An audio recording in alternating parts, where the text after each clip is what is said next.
This is JJ and Alex. I made a name for myself. I told you I won't be denied. As you wrap up your day, it's time to get your fix of the teams you live for and the sports you love. This is JJ and Alex, presented by G2G Bars on 97.5, the KSL Sports Zone. The NHL is thrilled to be coming to Utah. I think this crowd is ready for hockey. What an effort! Score! The NHL is here. Let's go, Utah. We're ready.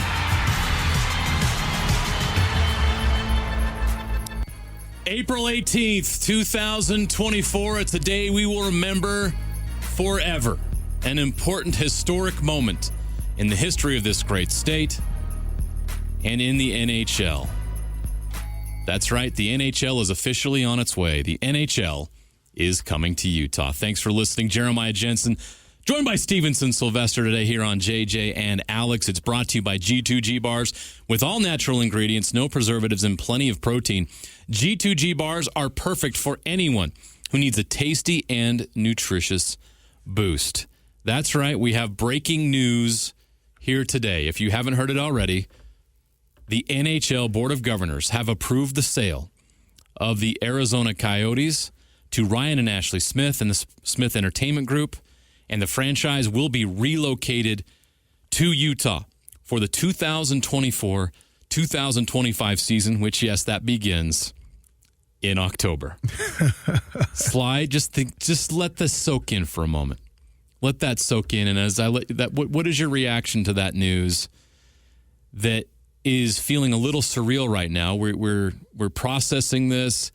It's crazy. It's wild. I think if you asked somebody 5 years ago, they thought, no way would we ever have the NHL here. Well, guess what? Today is the day. You know, we've been talking about it for weeks, and I'm such an optimistic person that as soon as the rumor hit, I'm like, all right, done deal. I was more excited about it when I heard the rumor than I am today because I'm already locked in. I've already been it. I've been going through this name scenario. I love what everybody's been throwing out as far as their ideas and their reasonings why and all of it. That's just investment from the community. So I absolutely love that. This has been a absolutely terrific event for the state of Utah. As you said, mark today in your calendars. This is a historic day. I cannot wait for hockey to come here. October. Fall is already great. Right? It just got better. You got Utah football. Some guys like BYU football, but not me. You can't help yourself, can you? On this day, I was all about hockey. You had to make it about the rivalries. Like, come on. You got some of that going on out there. But you got college basketball starting. You got the NBA starting at the same time. And now we have NHL starting in Utah in the fall. Fall is going to be absolutely terrific here in the state of Utah. Effective at closing, the approved transactions will result in the Coyotes franchise transferring the totality of its existing hockey assets, including its full reserve list, roster of players, and draft picks, and its hockey operations department to the Utah franchise. Those players, coaches, everybody is coming, and KSL Sports was there last night at the final Coyotes game, as those fans had a chance to say goodbye. And KSL Sports was also there this morning when the players did their exit interviews with the media and had a chance to share their thoughts on coming to Utah. And Sam Farnsworth was there. He's our guest on The Cut at 3 o'clock. It's time for the biggest story of the day. This is what made the cut with JJ and Alex on 97.5, the KSL Sports Zone. He's been in Arizona since yesterday. He covered the game last night, as I mentioned, and he's there now covering it for KSL Sports and KSL TV. Sam Farnsworth joins us live from someplace in Arizona. I don't know where you're at right now, but you've been busy over the last 24 hours. I can't imagine the crazy ride it's been that you've been dumped in there and had a chance to do all this stuff with this team and get to know these players. So, Sam, I'll just start with that. I just want to get your overall thoughts on what the last 24 hours have been like for you as you begin covering this group of players and coaches, as now they are the Utah Hockey Club. Yeah, it's certainly been wild, right? To say the least. It's been wild, unpredictable. I'll say that, even though we all saw the writing on the wall, we've all heard the reports and seen the reports, and we knew kind of where this was heading towards this moment today where Ryan Smith officially acquired the Arizona Coyotes. But yet there was a lot of unpredictability there still, because there's a lot of Coyotes staff that even as of this morning just didn't know that much about their future, didn't know that much about what has been going on other than what we knew as media members.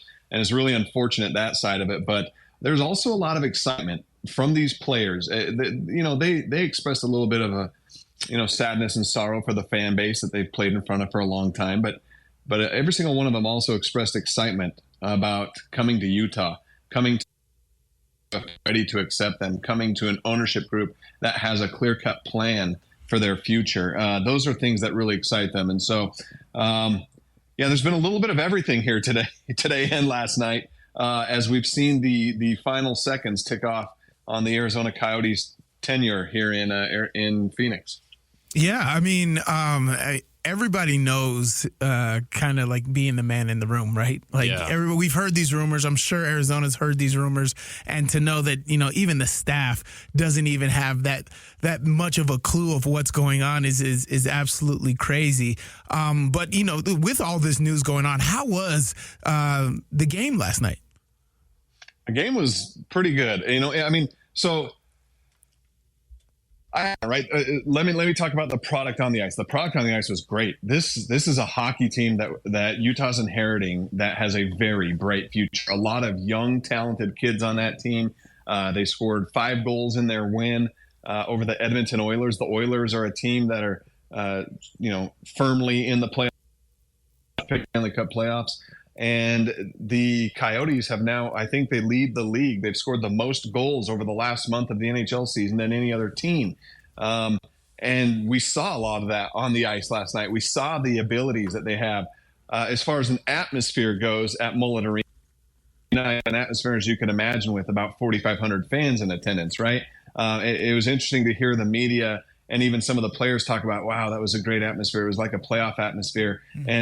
And for me to hear them say that and kind of be like, that was, I'm used to 19,000 screaming fans in the Delta Center. I'm used to, 50,000 Wild fans at Rice Eccles, 60,000 Wild fans at Lavelle Edwards Stadium. You know what I mean? That's what we're used to in Utah. And so for them to call a 4,500, 5,000, person attended hockey game in a small arena a playoff atmosphere, was a little shocking for me that, it really has been that long since they've had a good atmosphere. All I know is that when they get on the ice at Delta Center, no matter how good of a hockey venue that is, when they get on the ice at Delta Center, they're going to have their pads blown off by the fans there, because it's just going to be something that they've never played in front of. And so it was interesting. So that aspect of the atmosphere last night was, about as good as it can get there. And you saw the excitement from a fan base that really wanted to hold on to this team. But the product on the ice, outstanding. And I'm really excited for that to come to Utah. I'm glad you mentioned all that, because I wanted to get a sense for what these players have been lacking as far as leadership and ownership in that franchise, and how obviously that's going to change dramatically. Did you get any sense for just how poorly that place is run, and how great it's going to be for these players to have an owner that actually cares, right, and top-notch facilities and a home to play here, and as many fans as they can pack in Delta Center? What's it going to be like for them to have the support that they deserve? I'm a big believer that players, and Sly, you can probably attest to this, when you've played in front of just huge crowds at Rice Eccles, huge crowds in the NFL behind you as an athlete, right? And that's what I would imagine. And so when these guys are on the ice at Delta Center and they've got 3 times the amount of fans just screaming them on and cheering them on, the adrenaline gets flowing more, the energy gets flowing more, and then the product becomes an even better product on the ice, which would equate to more goals, more wins, more fights, whatever you love about the hockey game, and so I really feel like that boost in and of itself probably equals another 5 or 6 wins in the standings, and then the continued development of the talent that they have will equal even more wins down the road, right? So yeah, I mean, the management, it's hard to tell, like, because they've done a good job at developing talent, getting homegrown talent through the draft. They've acquired a fair amount of assets over the next couple of drafts. They've got a lot of draft picks. They've got a lot of they've got a lot of salary cap space. So there's plenty of room for Ryan Smith to go spend some money and try to get some star players to join this roster in Utah as well. So they've done a good job on that side. I think where they failed just immensely while here in Arizona it obviously starts with the ownership group.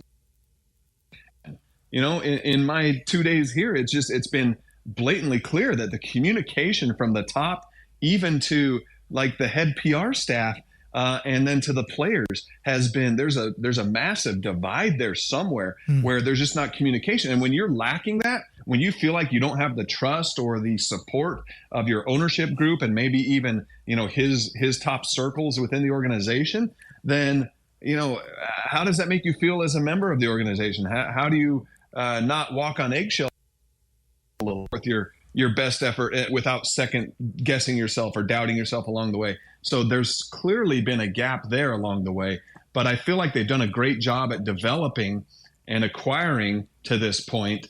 But again, we don't know if any of that business side will come over. What we do know, as you mentioned at the top there, Jeremiah, is that, you know, all the rosters coming to Salt Lake, but the business side, that's going to be up to Ryan if he wants to keep any of the current management or, you know, scouts or whatever in that process. I do like their head coach. I'll tell you this, Andre Tourigny, I think he's a great coach. The players love him.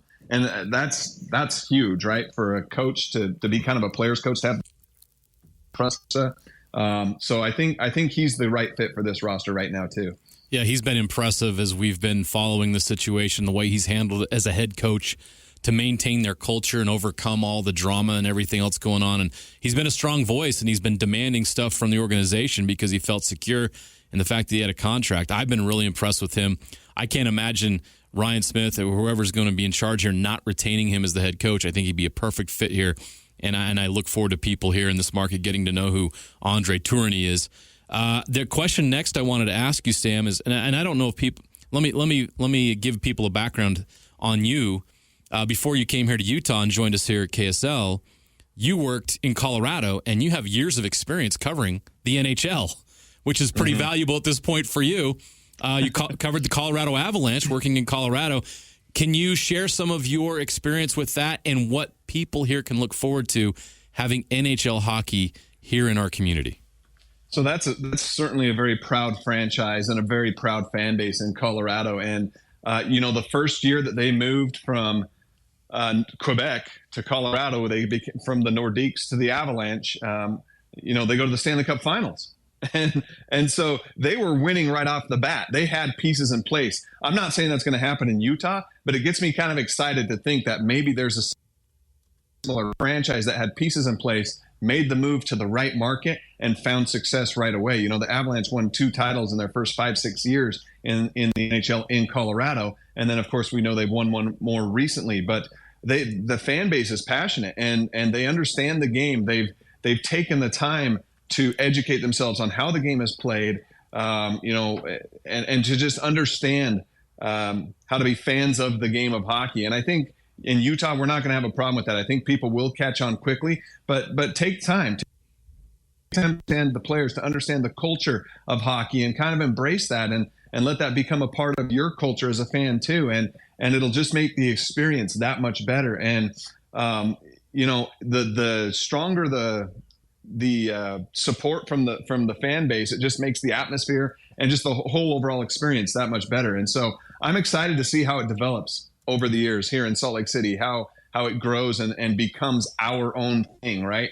But yeah, in Colorado, it's certainly I think most people would assume that, and everyone in Colorado knows that it's definitely a Bronco state by a lot. Right. But the Avalanche are number 2 in that state. Make no mistake about it. As well as the Nuggets have been the last couple of years with an MVP in Nikola Jokic and things like that, they've always been number 2.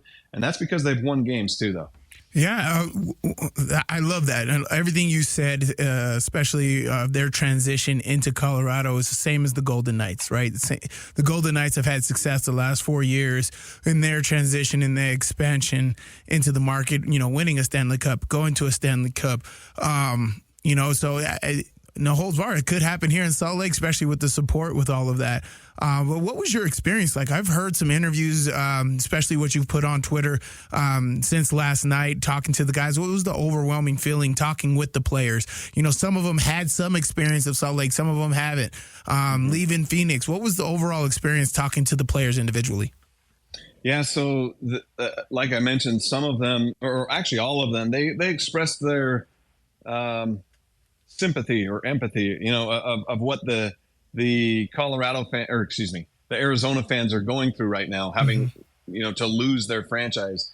And so they understand that some of these guys, this is all they've known. They went through the minor league system. Their AAA affiliate, so to speak, their AHL affiliate is in Tucson. So it's just a couple hours down the road from Phoenix. So a lot of these guys have been in Arizona for quite a while, and they understand the culture, at least in the hockey circles here in the state, and what it means to them. So to be in this situation where they're kind of the middlemen here, they don't have a say in it. They're on this roster that's moving. They kind of feel bad. But every single player that I spoke with, and some of these guys, they talked about the impact that hockey had on them as they grew up. And I said, well, can that have that on a market that's never had the NHL before? And every single one of these guys are like, absolutely. And we hope it does. We're excited for that. Josh Doan, one of the young players on the last 2 years old, a kid that grew up in Arizona. His dad is an Arizona Coyotes legend, played 20 years here. He grew up here in Arizona, went to Arizona State playing hockey. He was a third-round draft pick by the Arizona Coyotes and plays for this franchise now. He understands what this team means to this organization, but he was the first player to say, we are excited to go to Utah because we know the fan base is excited for us and we know that the owner has a plan for us. It's cool to see these players. They understand it. They understand both sides of it. They feel sad behind, but they're super excited for what's ahead. Their goalkeeper, Connor Ingram. This is a guy who's tied for the league lead in shutouts this year. He's played especially strong in the back half of the season. Connor Ingram said that he loves Salt Lake City. He drives through every year. They take a couple of days and stay there in the off season when he drives home to Canada. Nice. They go from Arizona up through Salt Lake. And so he says he's really excited to go up to Salt Lake and he loves it. And he's happy to be able to play hockey there. So just, we've only talked to maybe a quarter of the team. Guys that we've spoken with, they all have expressed their excitement to come to Salt Lake City and play in a brand new market. Sam, they announced, and then people listening right now that don't know, as far as the name of the team, the mascot, the jerseys, the colors, all that, that's to be determined. In fact, Ryan Smith says they most likely will wait on that, and they will play their first season without a mascot or brand. Your reaction to that? Do you like that they're waiting, or is it going to be weird and awkward to see nothing there? I think that Utah Hockey Club works for year one. I agree 100%. I would rather them take their time and call it Utah Hockey Club or just Utah or whatever they want to call it for a year to make sure that they get it right the first time and the only time, right? At this, get it right. And the NHL is super supportive of that decision too. They get it, and they understand that the timeline here, especially the pace at which this has all happened and transpired, that it leaves a really short window for Ryan Smith and his staff to make a decision on a name, on a color, on a logo, all that stuff, and to rush into that. So to give them a whole year to do this now, I love it. I absolutely love it. Embrace Utah Hockey Club or whatever they end up calling it for a year, cheer them on, and then we'll get even more excited in a year from now when we know what the logo is, the uniform, the color scheme, and all that goes along with it. I like the patience. I love everything about this. I'm so fired up for this. I think everybody listening is too. This is going to be awesome. Sam, before I let you go, tell everybody where they can find you today on TV. We've got you're very busy this evening. Yeah, we've been all over the place. We'll be back on again on KSL 5 at 5 p.m. and then again at 6 p.m. with the latest of what's been transpiring with this new new hockey team coming to Utah. We're definitely excited about it, and we'll be hearing from some of those players that we spoke with this morning in those segments on at 5 and 6. And I'll be joining you at 10. We'll have extensive coverage of this coming up throughout the day on KSL TV, KSLSports.com, where there's some great stuff as well. On our social media, you've also done stuff with Kyle Ireland that everybody can go check out. You guys have been all over this story. Great work, Sam. Look forward to hearing your reports tonight and learning more about this big move, this historic day in Utah sports history. The NHL franchise from Arizona is moving to Utah, and we have NHL hockey here in Utah. Sam, thanks a lot. Appreciate it. It's good talking to you. All right. That's Sam Farnsworth, KSL Sports, KSL TV. Great stuff. He's been down there, and what is awesome enjoying about some him. Good weather, I hope. Well, of course he is. I doubt he's wearing a sweater. Right. I am. I always freeze up in here. Well, it's a pretty nice sweater you got going there. The Utah Men of My brand here. Hey, it works. It works. This is a master businessman over here. Wearing his brand. I love it. But Sly is someone who knows branding and brands and understands business. Your thoughts on the team waiting to brand this franchise? I think it's great. I think it's the patience makes a lot of sense. I'm with Sam on that. His whole thought process is exactly how I thought. And one, for me, I'm going to grab all of this regular Utah hockey club, whatever it is, grab all that gear. I'm going to throw it in the box. Yeah. Open it in 20 years, it's going to be worth some stuff. So for sure, for nostalgia reasons, this is how the hockey team first started out, you know? And so like, I'll definitely do that, man. I'm so excited for all of this. I love the patience, especially if there's no reason to rush. Take the time. I love what Ryan Smith said. He's like, this is going to be a very important thing, and I don't want to change the name after we do it. So let's take the time. Find out these colors, find out these things. Because one of the best things that we've done here at KSL over the last couple of years in the off season for the Jazz jerseys. I'm not even a Jazz fan, and I participate in the voting of the Jazz bracket jerseys because I remember what the old school jerseys were like. Yep. And the new school jerseys over the year. I love that. And to know that there was so much thought put into the Jazz logo from the 70s to the 80s to the 90s to the 2000s, and just a different trajectory of the logo, of how it was presented. I absolutely love all of that. And it was one of my favorite things to participate in that competition and which Jazz jersey should win. And so I can't wait to do that for hockey. To your point, branding matters. Yes. It matters right out of the gate. Everything, yes. So you can think of some branding that's fallen flat lately. The Washington Commanders. Terrible. Right? It doesn't make any sense. It doesn't hit. The colors, and nothing works there. It just doesn't work for anybody. Doesn't bring that. No one's buying Washington Commanders gear. Like unless you're in Washington. I don't even think people in Washington are I'm dead serious. When you know you've nailed something and found something cool is when you have the name and the jerseys and everything available ready to go, and people can't get enough of it. They're like, wow, that's awesome. Oh, that looks cool. I think that comes with winning too. Because the Redskins used to win. And so now... Well, they had a brand back then, but obviously they can't continue that brand. It's like if the Steelers changed theirs. Right? No. Yeah, exactly. That reaction right there. That's a great example, Sly, because they nailed it with the Pittsburgh Steelers. It's Steel Town. Right. That makes perfect sense. The logo is very Pittsburgh. The blue collar feel to everything is very Pittsburgh. The black and yellow is Pittsburgh. Right. That's great branding. Even the Green Bay Packers, something that doesn't make any sense, is very unique to that area. Cheese, Wisconsin, yeah. Meat packing, I mean, that's what they do there, right? It's just everything makes sense with that. They've got to find something here. And this is crazy because we haven't dealt with this before. The Utah Jazz were here in 1979. Real Salt Lake in 2005. You got to get it right. Right. And Real Salt Lake, I think, was kind of like, really for a lot of people, but I think it's grown on people. Yeah. I love the colors. Took time, yeah. Love claret and cobalt. I love that. But there is part of it where, you do have to have success and win, and a lot of your brand and image comes from their performance on the court, ice, or field.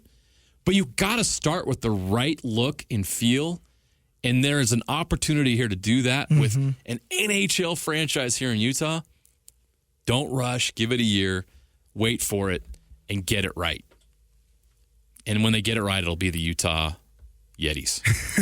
No. Utah Blizzard, Utah Yetis, whatever. Put a stamp we all on have it. our ideas. Let's let it marinate, though. Let's think about it for a while. We Let's got let a it year. play out. We got a year, Let's see folks. this team on the ice. Maybe Right. that'll help us. I don't know. Maybe there's an identity that can grow out of this team next year. Either way, the idea that we're sitting here having this conversation, Sly, is surreal. Mm-hmm. This is a historic day in Utah sports history. If you're just tuning in, the NHL is officially coming to Utah. The NHL Board of Governors have approved the sale and relocation of the Arizona Coyotes franchise to Ryan and Ashley Smith. The whole Coyotes look, feel, business, all that stuff stays there. Essentially what they're doing is they're giving Utah a brand new NHL franchise while purchasing the operations side, the players, coaches, scouts, GM, all that staff. Of an established. All coming here ready to go to play hockey this fall, and it's so dang exciting. And we're going to break this down all day long. We've got some great stuff coming your way. One of the best, if not the best, hockey writers in the country, Greg Wyshynski from ESPN, will join us. He's got some very interesting info, a lot of detail that you'll find interesting. He'll be here at the 5 o'clock hour. Our resident hockey guy, Jay Stevens from the Puck Report, we're working on getting him at 5:30, so we'll love to hear what he has to say as somebody who really is tied in to the hockey community here and how much this means to the hockey community here in Utah, and much more. Details on what division they're going to play in. What are they going to do at the Delta Center? All this stuff. John Gambadoro, we're going to hear from him, who has been covering this team since the very beginning as well. And Ryan Smith himself you will hear from. So stay tuned for the next 2.5 hours. And then all the way up to 7 o'clock, you're going to hear all this content as we cover this historic day. The NHL is coming to Utah. It is now official. We'll have that and a lot more details coming up next on JJ and Alex, 97.5, the KSL Sports Zone. Listen, everybody. Real-life hypotheticals to get your brain churning. As JJ and Alex ask, would you rather? Welcome back, JJ and Alex. Would you rather? Jeremiah Jensen, Stevenson Sylvester, 97.5, the KSL Sports Zone. Golfers you don't want to miss. You Win a Golf, their multi-vendor demo and fitting event this Saturday from 10 to 4 at Mulligan's Golf and Games. This big one-day event is your chance to demo the hottest new products. Meet with golf manufacturer reps and get custom fit for your new clubs. And all purchases all backed by our 90-day 100% satisfaction guarantee. Go to theworldwidegolf.com and book your custom fitting today. This Saturday at Mulligan's Golf and Games. Get there. All right. Some breaking news here before we get to, well, this is part of our Would You Rather. I'll incorporate it. We'll have 2-1 here. We got to hurry, though, because we got a break coming up. But let me get to this stuff. First of all, before we get to the Winter Classic Would You Rather, I want to throw this out there.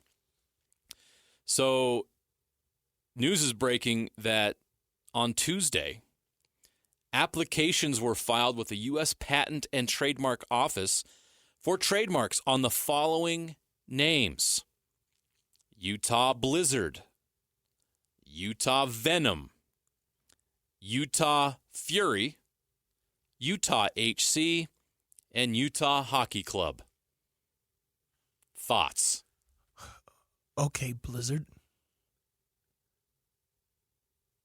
Patents. No Utah Yeti or Yetis was filed with the U.S. Patent and Trademark Snowman, Office. neither. I'm pissed. Maybe somebody owns that one.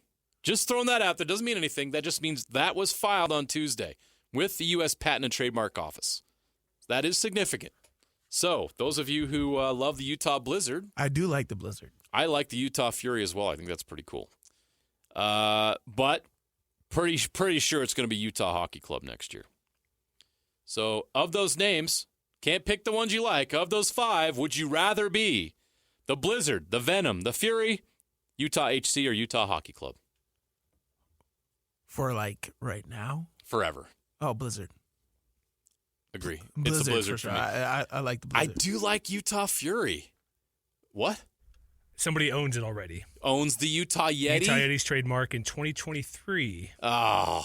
So if you want to, I can say who it is, but I got billions of dollars. I can buy that back. but it's been about a year in the making. Somebody's owned it for a minute. Smart. Smart. So that would have to be purchased. Who's got insider information? A deal would have to be made to acquire that trademark and patent. Jeremy, is it low-key you? I wish I could make some money. I could be that guy in D.C. who squatted on every Washington football scenario. What they wanted. Gosh. I love the Utah Blizzard. I've said this on social media yesterday. I love the Utah Blizzard. Make the Yeti your mascot and incorporate it into the Blizzard logo. Okay, I like that. I love that with some cool colors, some like purple and blue and white. Mm-hmm. Oh, my gosh. That's already there with the Jazz. Yeah. Ice. It just makes sense. We already have the purple with the Jazz. I think that well, it's the semblance, right? It's the same with the Steelers that we were talking about. You got the Pirates, the Penguins, and the Steelers, all same colors. So for both of our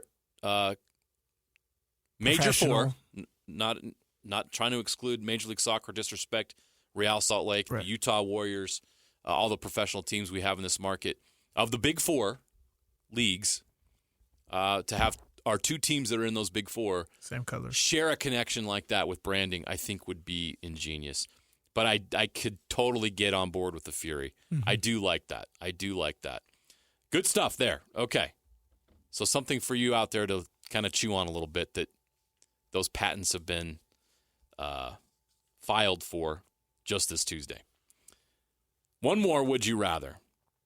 Now that we are an NHL market, the Winter Classic, it could come here in a December or a January, like a New Year's Day. Unbelievable opportunity here to have a Winter Classic game. The question is, where would you host it? Would you rather? I know what you're going to say. Yeah. Would you rather have the Winter Classic at Ricecle Stadium, Lavelle Edwards Stadium, or a brand new state-of-the-art Major League Baseball stadium? Oh, I'll take that too. At the Power District. I'll take that too. Anything, we don't have to go, past the corner of the mountain over there. I'm just throwing this out there that, Ryan Smith is a BYU. I understand that. You understand that. Ryan, there could be a connection there. Sit down at his table, I would vie to keep it here in Salt Lake. There is more seats at Lavelle Edwards Stadium. Just saying. Just throwing that out there. It's hockey. You don't need that many seats. Yeah, if you saw some of the Winter Classic games and how many people come. Oh, I've seen it. I've been in Pittsburgh.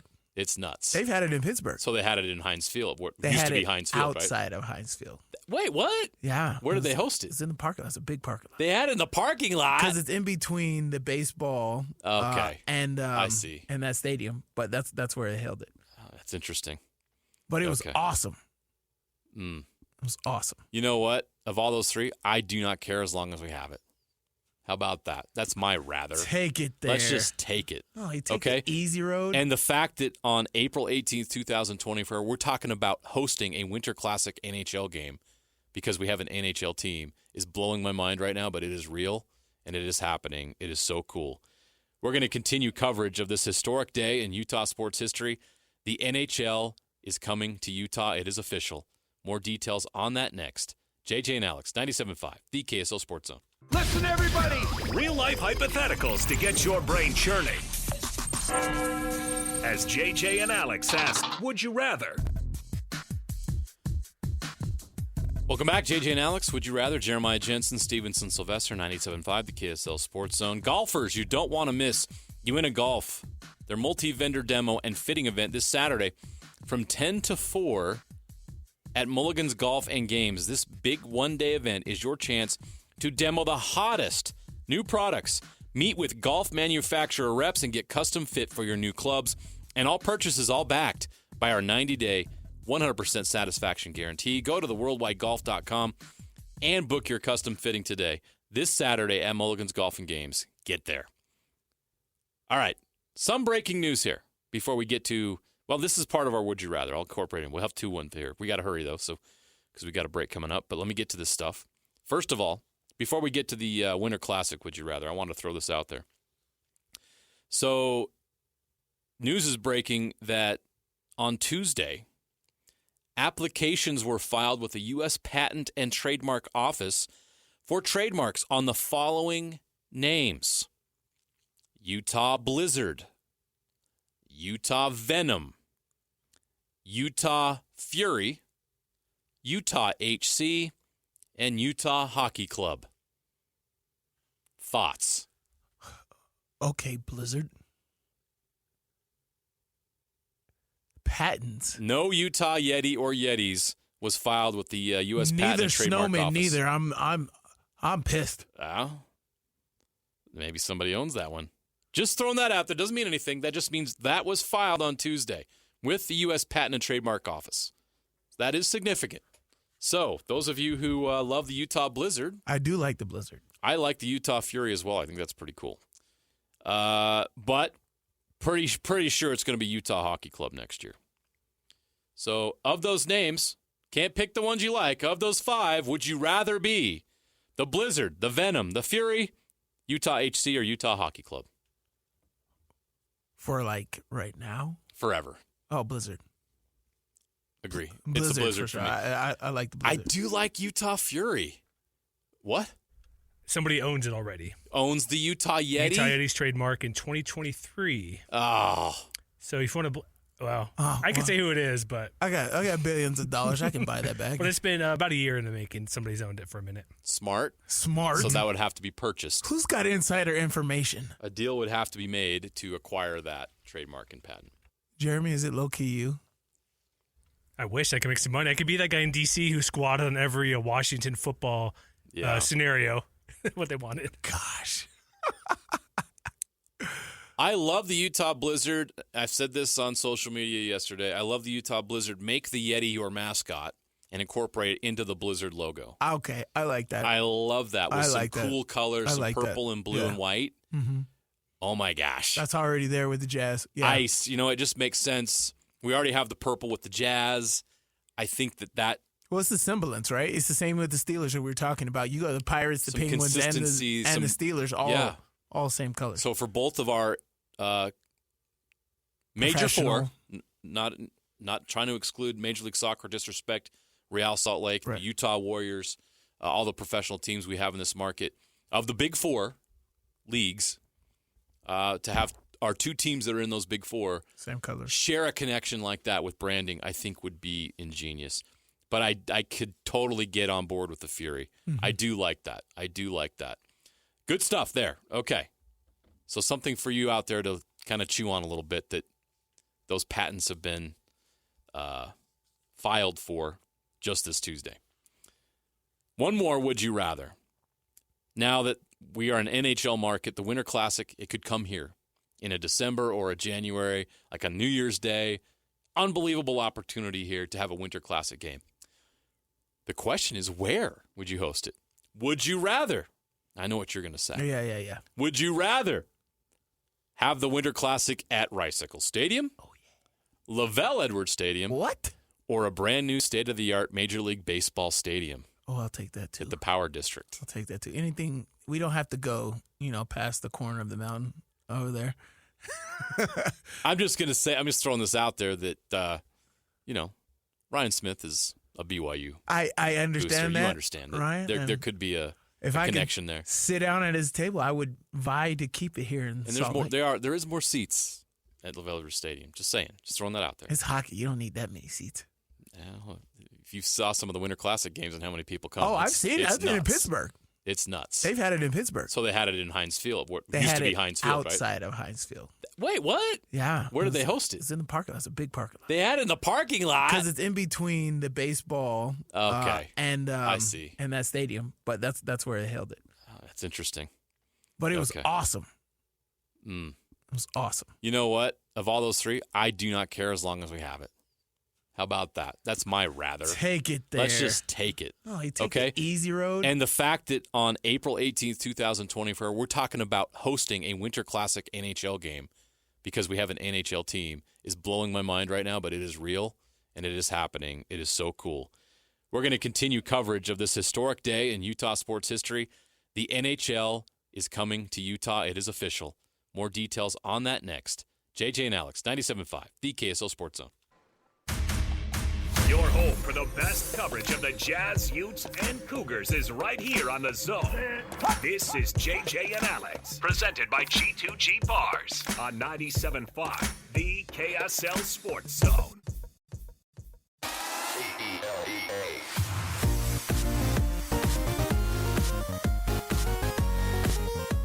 think there's no real way to handle what's going on right now and what's in the air. I think amongst the group, obviously, that there's no hate towards Salt Lake City because they're welcoming us with open arms, and we don't want there to be hate across the board from fans here towards them, because the people there had nothing really to do with it. They've been welcoming and supportive of us too. So I think there's no real way to really go about it. Obviously, take it day by day and see what's going to happen. That's Coyotes player Josh Doan speaking to the media this morning. Sam Farnsworth of KSL Sports was there to speak to him as they did their end-of-season media availability. And players' first reaction to moving to Utah and playing hockey here. He sounds ready to come. In Utah. I think he does. Ready to come here. And it's crazy because, some background on Josh Doan. He was born and raised in Arizona. He is hockey royalty because his father, Shane, is one of the best players in Coyotes history, who played his entire career and even played his first year with the Winnipeg Jets and moved to Arizona. So his dad knows better than anybody what it's like to be in a great hockey town and then move. So their families had to experience this twice now in the last 29 years. That's insane. And now he has the same experience that his father had of moving early in his career to a new hockey market. It's going to be interesting to see that and watch his development here. One of the great young players on this Utah Hockey Club roster that we're going to get to watch for years to come. For an incredible selection on Kia, Subaru, Chevy, Jeep, Dodge, or Ram, visit Doug Smith dealerships in American Fork and Spanish Fork. Great service starts with know-how, and nobody knows how like Doug. Hey, Doug. Nailed it. Yes, you did. You know who else nailed it? Ryan Smith. Yes. Ryan and Ashley Smith, thank you from the hockey community here, the sports community here, to be in this position to be able to pull this off, something that's unprecedented. And we'll get into how unprecedented this deal is. But first, I'll explain to you, if you're just tuning in and this is new to you, the breaking news this afternoon that we've been waiting for. The National Hockey League's Board of Governors today approved the establishment of a franchise beginning with the 2024-25 season in Utah that will be owned and controlled by Smith Entertainment Group, which is led by Ryan and Ashley Smith. In addition, the board approved a plan that renders the Arizona Coyotes franchise inactive, with a right to reactivate if Alex Morello has fully constructed a new state-of-the-art facility appropriate for an NHL team within 5 years. Effective at closing, the approved transactions will result in the Coyotes franchise transferring the totality of its existing hockey assets, including its full reserve list, roster of players like Josh Doan, and draft picks, and they have a lot of them, and its hockey operations department to the Utah franchise. So let's break that down a little bit.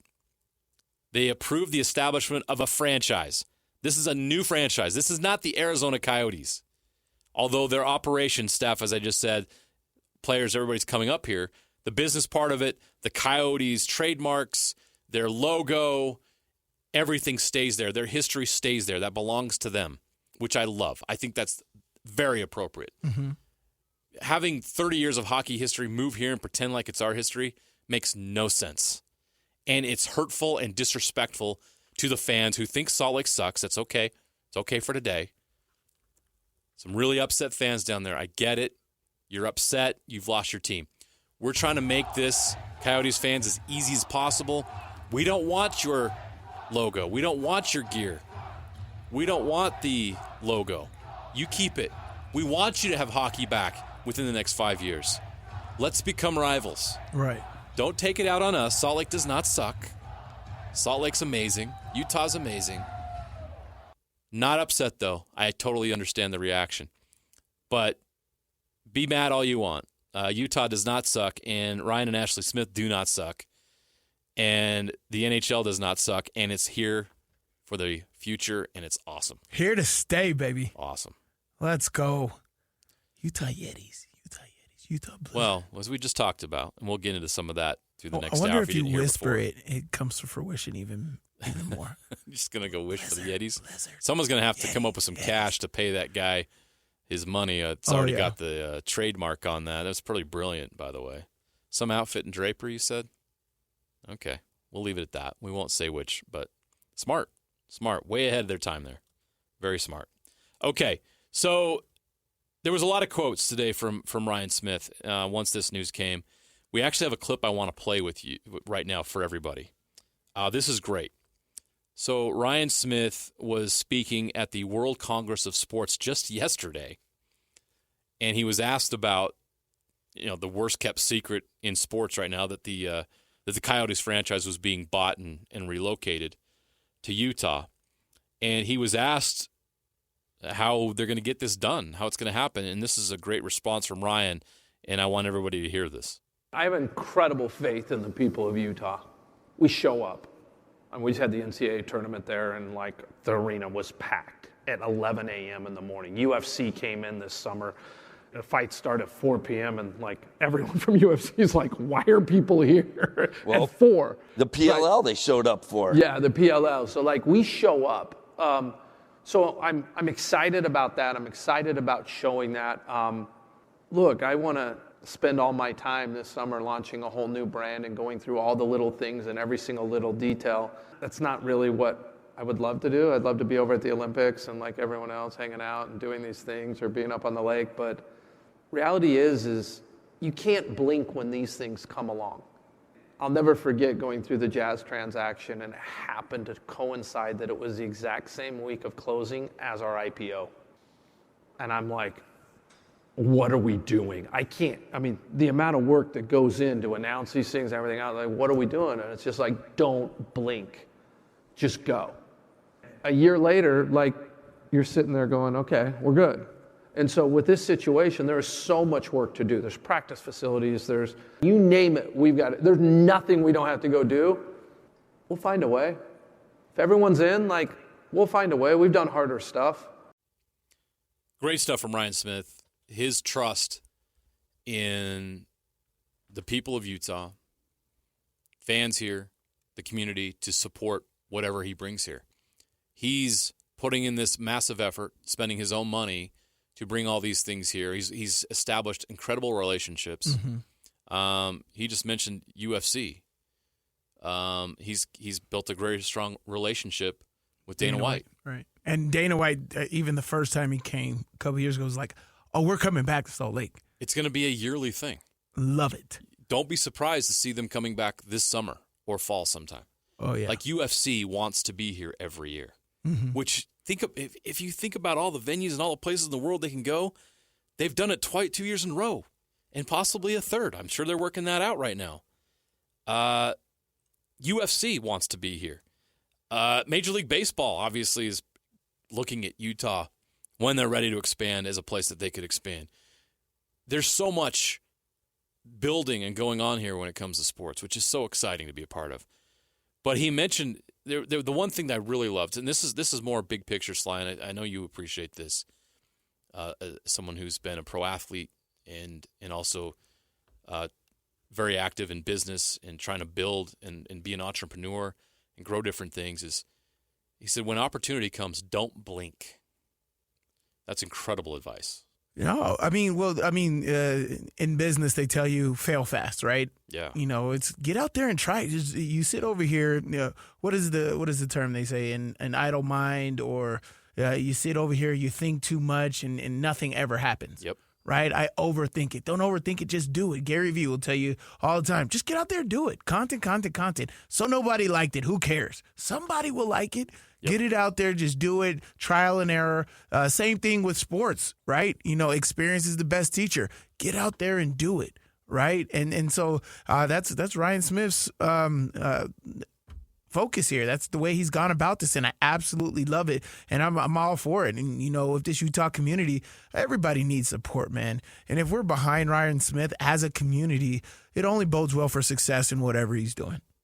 Just so exciting. And it's through those relationships that he's able to build and his connections. He made that connection with Gary Bettman and other owners in the National Hockey League. They're like, here's this young tech billionaire who's got energy, he's got great ideas, he's got what we're looking for. We need owners like this in our league. Right. To be honest, the owners in NHL are aging. There's not a lot of fresh new ideas or a fresh new approach. A very unique opportunity came along. There was a problem in Arizona. This franchise did not have a home It did not have stability. It had poor management and leadership from the ownership level. And the NHL had to do something. And this has never happened before, where a team like this in the NHL, this is similar to what, and I'm using this as an analogy to help people understand, because most people here are very, very hardcore football fans. You'll remember the Baltimore Ravens moving to Baltimore and leaving Cleveland. The Cleveland Browns, one of the, not as far as championships go, but it was the team of Jim Brown. They won championships in the 50s. It was a storied NFL franchise with a proud tradition. One day, boom, it's gone. And that team moved to Baltimore, but it didn't take the Browns' branding, logo, history with them. The franchise went dormant for a period of a decade while they figured it out. And it wasn't even a decade. It was less than that. They were able to get it back to Cleveland. I think I'd have to look it up. Was it 5 years, 10 years? I'm not sure. But there was a period of time. It's almost identical to this situation where the owner in Cleveland decided he couldn't be successful there, and he moved the franchise somewhere where he could. But the brand and the whole franchise returned later on. Similar situation here. But Ryan Smith had to be ready in order for any of this to make sense or work out. And he was very vocal, has been for more than a year, about his desire to bring the NHL to Utah. A lot of people laughed at him in the beginning. Again, don't blink. You have an idea, and you have the vision, and you have the dream, and then you have the assets, and you have the ability to make it happen. Then you got to go do the groundwork. You got to go make the work happen. You got to build the relationships. You got to have the investments in place. You got to have everything there to be able to pull off a massive, massive transaction like this. He did all of it. Smith Entertainment Group, and it wasn't just Ryan, I'm sure it was his whole team, they were all involved in this and made it happen. For this all to come together, and you have people outside of Utah, people that follow sports, are think, why Salt Lake City? Hey. What? They could go to Atlanta. They could go to Houston. Why would they go to Salt Lake City? Well, if you're not following, it's because there's a lot going on here.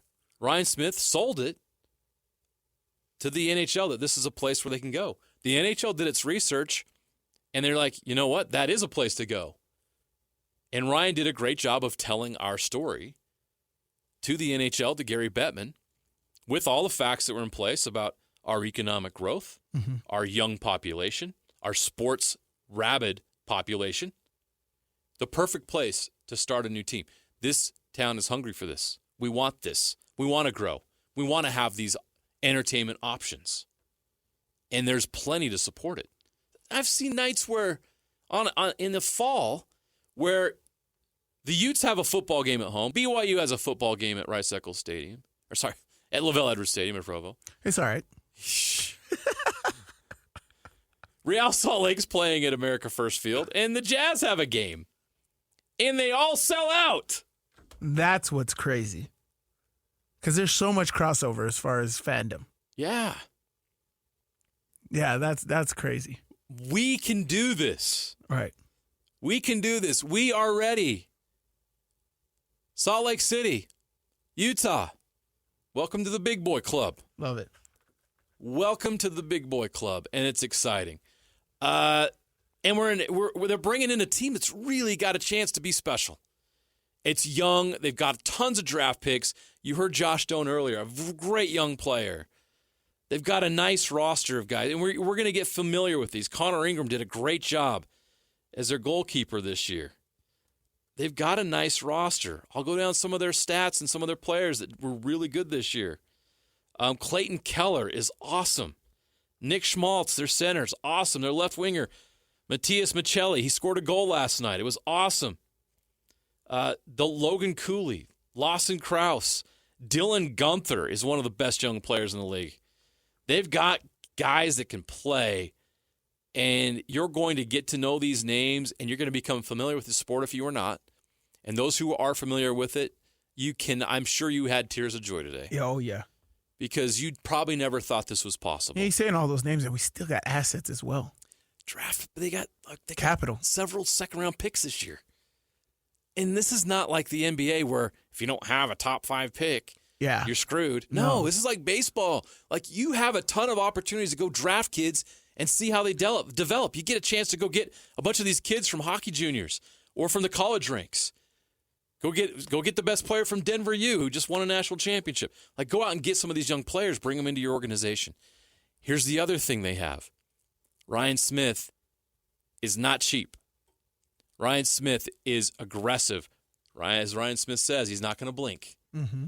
If they have a chance with a lot of cap space to go sign a free agent, a premier player, or pull off a big-name trade to bring in a big-name player here because there's a team out there that needs cap relief, this Utah Hockey Club is ready for that, to go get a top 50 player in the league.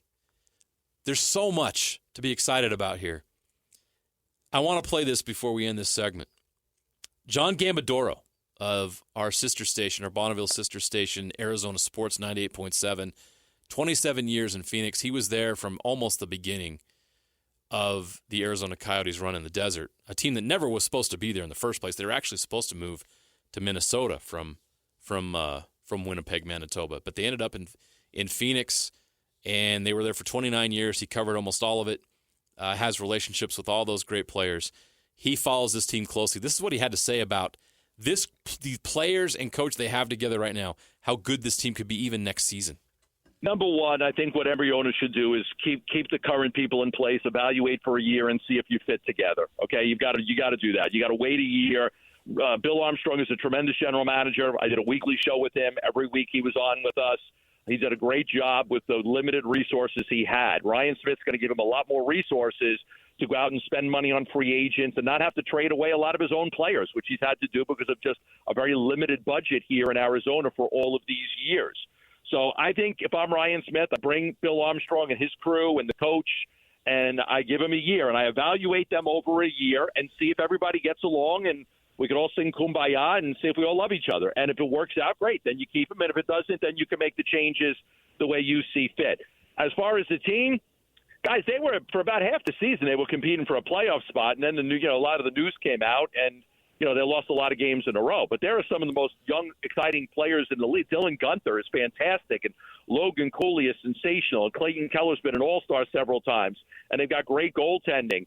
All they really need is an owner that's going to invest in a couple of free agents that can plug some holes and give them some quality depth, and this team will battle for the playoffs next year. I would not be surprised if you guys have a team next year, if Ryan Smith spends a little bit of money that is in the playoffs next season. And here we would have a whiteout. So every time they were in the playoffs, everybody would wear white. We called it the whiteout.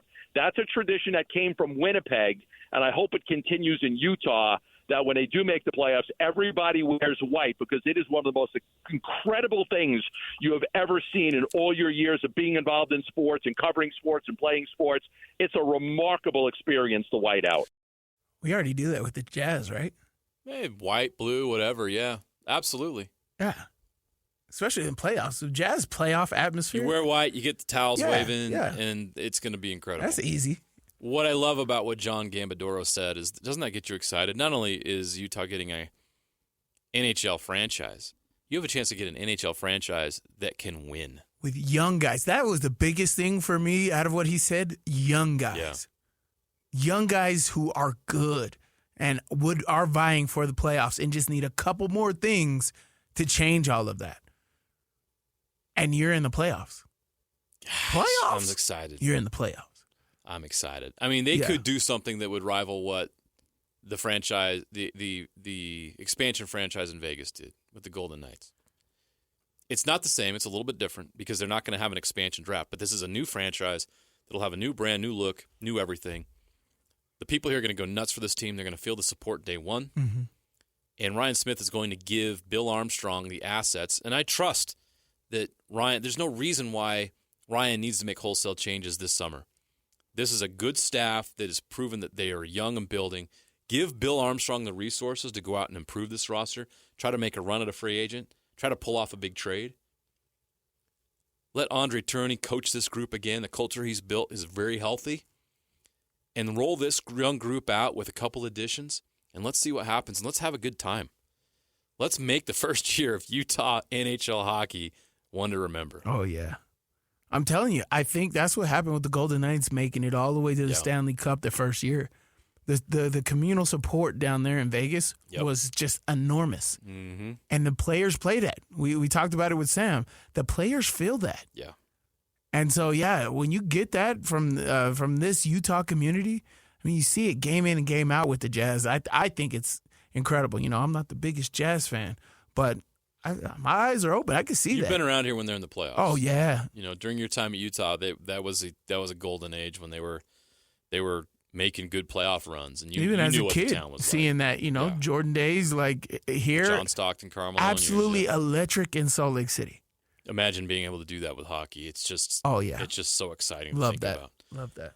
So much to get excited about. Our coverage of NHL in Utah continues as the news is official. The NHL is coming to Utah. There will be a Utah Hockey Club in the NHL next season, and the team will be here next week, we believe, to give a tour of the facilities and become familiar with the area. There's going to be a press conference on Friday at 5 p.m. with Ryan Smith at Delta Center, where he will be able to answer a lot of questions, and I'm sure that's going to be a must-see, and that's must-listen. We expect to be able to carry that live tomorrow at 5 o'clock. We will be live at the Plaza at Delta Center with continued coverage of this massive, historic day and this historic news that the NHL is coming to Utah. Golfers join the Saturday show as we broadcast live from the Uinta Golf Demo Days this Saturday from 10 to noon at Mulligan's on 106 South, 692 West. First 100 people in the gate will get free lunch and enter to win free gear from Uinta Golf. Again, Saturday, Uinta Golf Demo Days, 10 to noon at Mulligan's. We'll be right back. More on NHL to Utah next on JJ and Alex, 97.5, the KSL Sports Zone. You're listening to JJ and Alex, presented by G2G Bars. Don't touch that dial! On 97.5, the KSL Sports Zone.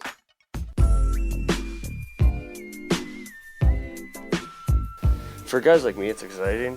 Not to leave Arizona, but just to go somewhere new and see it. It's easy. I don't own a house here. I don't have children. Guys like me, I'm used to it, but it's the people with families, the guys changing schools for kids, the staff that need to buy houses and do all those things. This isn't about a hockey team moving. This is people's lives we're uprooting here, and I think people need to remember that there's a lot that goes on, and a lot of these people that don't get the credit they deserve are going to have to do a lot to make this work, and I think those people deserve some recognition. That's Utah Hockey Club goalie Connor Ingram. That's right, I didn't stutter. Utah Hockey Club. It's official. The NHL is here in Utah. The announcement was made today. The NHL issuing the press release earlier today that the National Hockey League's Board of Governors approved the establishment of a franchise beginning with the 2024-25 season in Utah that will be owned and controlled by Smith Entertainment Group, which is led by Ryan and Ashley Smith. In addition, the board approved a plan that renders the Arizona Coyotes franchise inactive with the right to reactivate if owner Alex Morello has fully constructed a new state-of-the-art facility appropriate for an NHL team within 5 years. Effective at closing, the approved transactions will result in the Coyotes franchise transferring the totality of its existing hockey assets, including its full reserve list, roster of players, and draft picks, and its hockey operations department to the Utah franchise. We will have NHL hockey in Delta Center in October, and I cannot believe it. Can't believe we were saying it. A historic day in Utah sports history. It is now official. You'll remember April 18th, 2024 is the day that the NHL planted its flag here in Utah, and it's going to be awesome. Yeah! I mean, we already hate construction. Everybody knows the construction that's going around the city. I'm good with this. But I actually cannot wait to see what it's going to look like down here when the new building, the new gateway, all of this stuff is reconstructed. I think it's going to be terrific. I'm not looking forward to construction, as I said, but Ryan Smith's all in. He's like, this is nothing that we can't do. This is nothing to just shake your head at, but, we just got to pull up our sleeves and get to work. So I'm excited for all of this. It's gonna be now, nice. Hockey fans in Toronto and Pittsburgh or Boston, or the places where hockey's big, Detroit, or like Salt Lake City. Are you kidding me? Why would they pick Salt Lake City? Who lives there? No one's going to go watch the team in Salt Lake City. Oh, yeah? I guarantee you we're going to get the support. I don't think people outside of this market understand how passionate people are about sports right now, how hungry they are for pro sports. And to have something of their own, to call their own, is just, it's going to engage everybody, Sly. And you know this as somebody who's played at the University of Utah on one of the greatest, if not the greatest teams in school history, who's also gone on to play in one of the most storied NFL franchises. You understand how passionate people are about sports. You've seen passion in different communities, and I know you see it here. I'm sure you have no doubt that people are going to show up and support this product. I have zero doubt. You know, being invested in that Pittsburgh community for 5 years, it's literally every single conversation. Even if nobody knows who you are, you know, you got a helmet on, I really don't know what you look like. They just love to talk about it. They love to wear the gear everywhere, you know, from your team, whether it's the college team or whether it's the professional team. You know, the sports drives the city. You know, Salt Lake City is becoming a sports town. And I absolutely love it more and more. Thank you, all the people involved, for making this happen. This is a lot of pride. There's a lot of pride in Salt Lake City.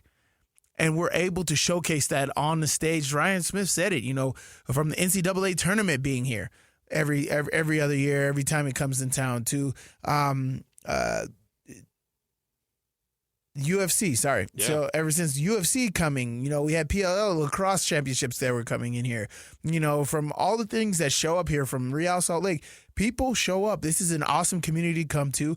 Anybody that's never been here, you can have your reservations. But once you come here to Salt Lake City, you see how nice the people are. You see how great the community is. And you're just like, I really like it here. As he said, Connor Ingram said, he's like, was it Connor Ingram, Jeremy? Yes, he that's said correct. That, the goalie, yeah. Where he takes an Airbnb here. Yeah. Out on his way back in the off season. To Canada. He's from Saskatoon, Saskatchewan, so he's been driving from Phoenix to Saskatoon. And he stops here in Salt Lake City. And he comes here. Yeah, people love it here. I mean, there's a reason I stayed here, right? I mean, this place is awesome. You know, the rest of the world is finding that out. It's the reason why they want to have another Olympics here. The 2002 Olympics was a major success. Huge success.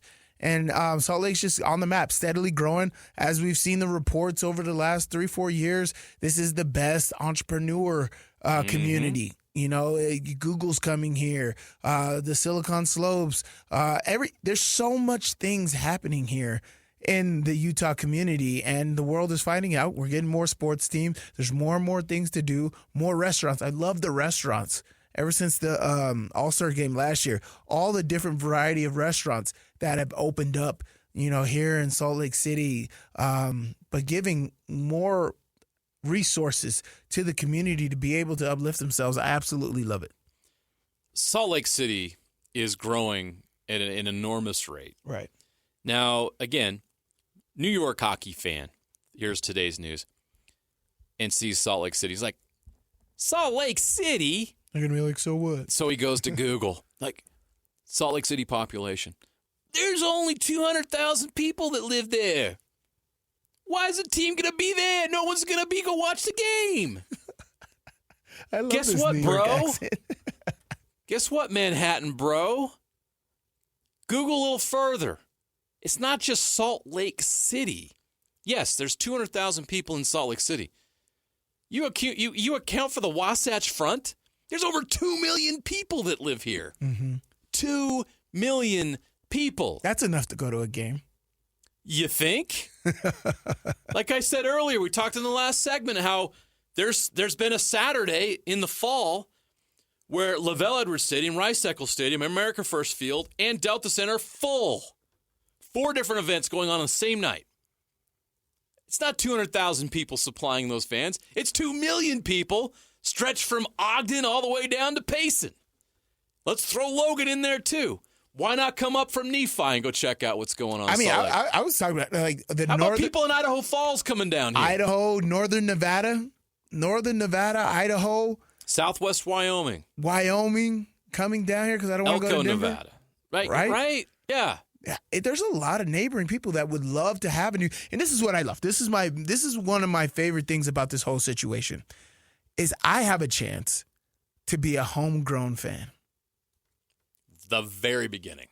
I have a chance to do that. Yep. I've been in so many communities, from California to Pennsylvania, Arizona, to where I have to adjust and get to understand and love that. I have an opportunity here with this hockey team to be a homegrown fan.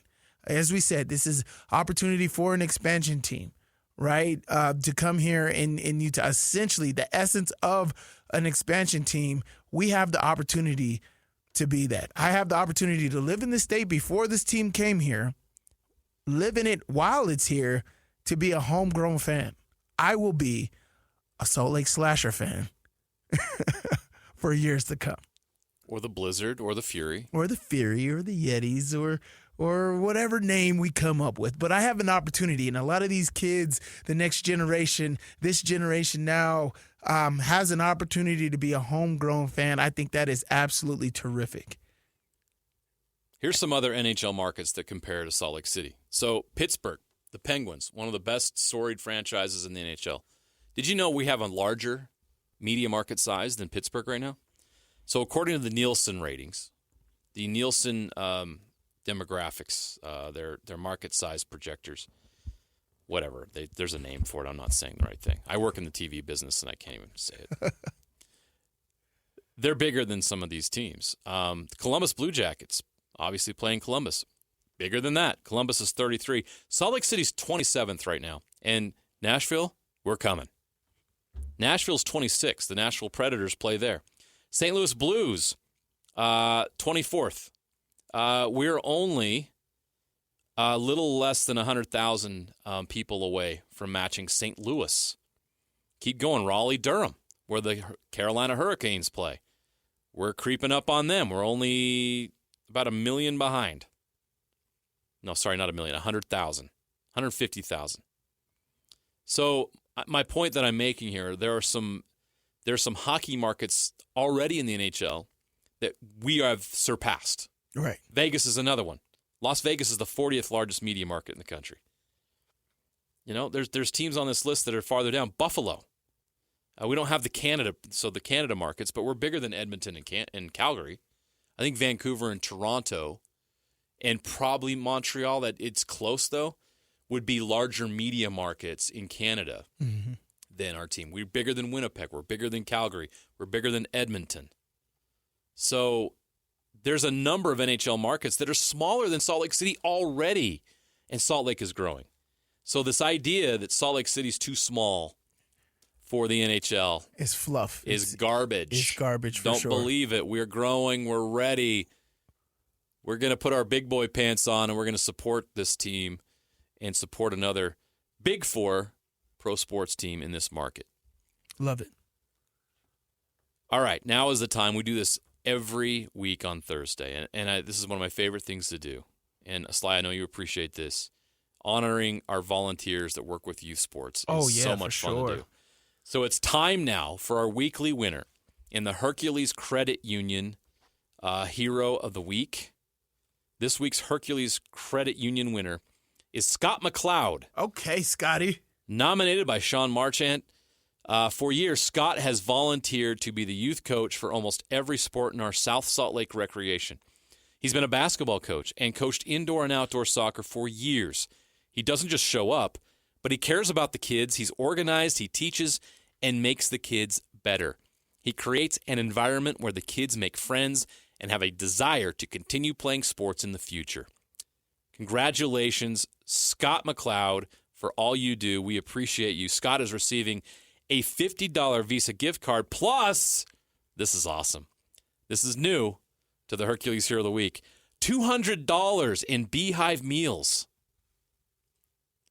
Beehive meals are awesome. If you haven't tried it, if you have trouble cooking or you're too busy, try out Beehive meals. They come packaged and ready to go, fresh food packaged, sealed up. All you got to do is throw it in your crock pot or whatever device. Oh, nice. Boom. Instant, awesome, nutritious meals. So check them out, Beehive Meals, but they're giving $200 to Scott McLeod. Congratulations, Scott, and thank you for all that you do. To nominate someone within youth sports to be a Hercules Credit Union Hero of the Week, go to kslsports.com/contest to make your submission. We got to take a break. When we come back, we're going to get you introduced to the NHL division format. Who on that list of teams could become a rival for the Utah Hockey Club? We'll break that down next. JJ and Alex, 97.5, the KSL Sports Zone. Ladies and gentlemen, You're locked into JJ and Alex with the insight and analysis on the teams you can't live without. Presented by G2G Bars. This is 97.5, the KSL Sports Zone.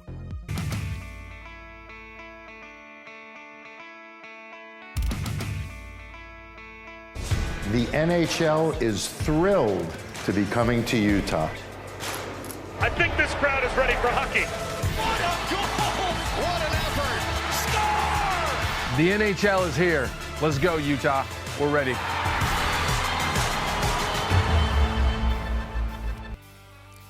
Goosebumps. It's now a reality. The NHL is here in Utah.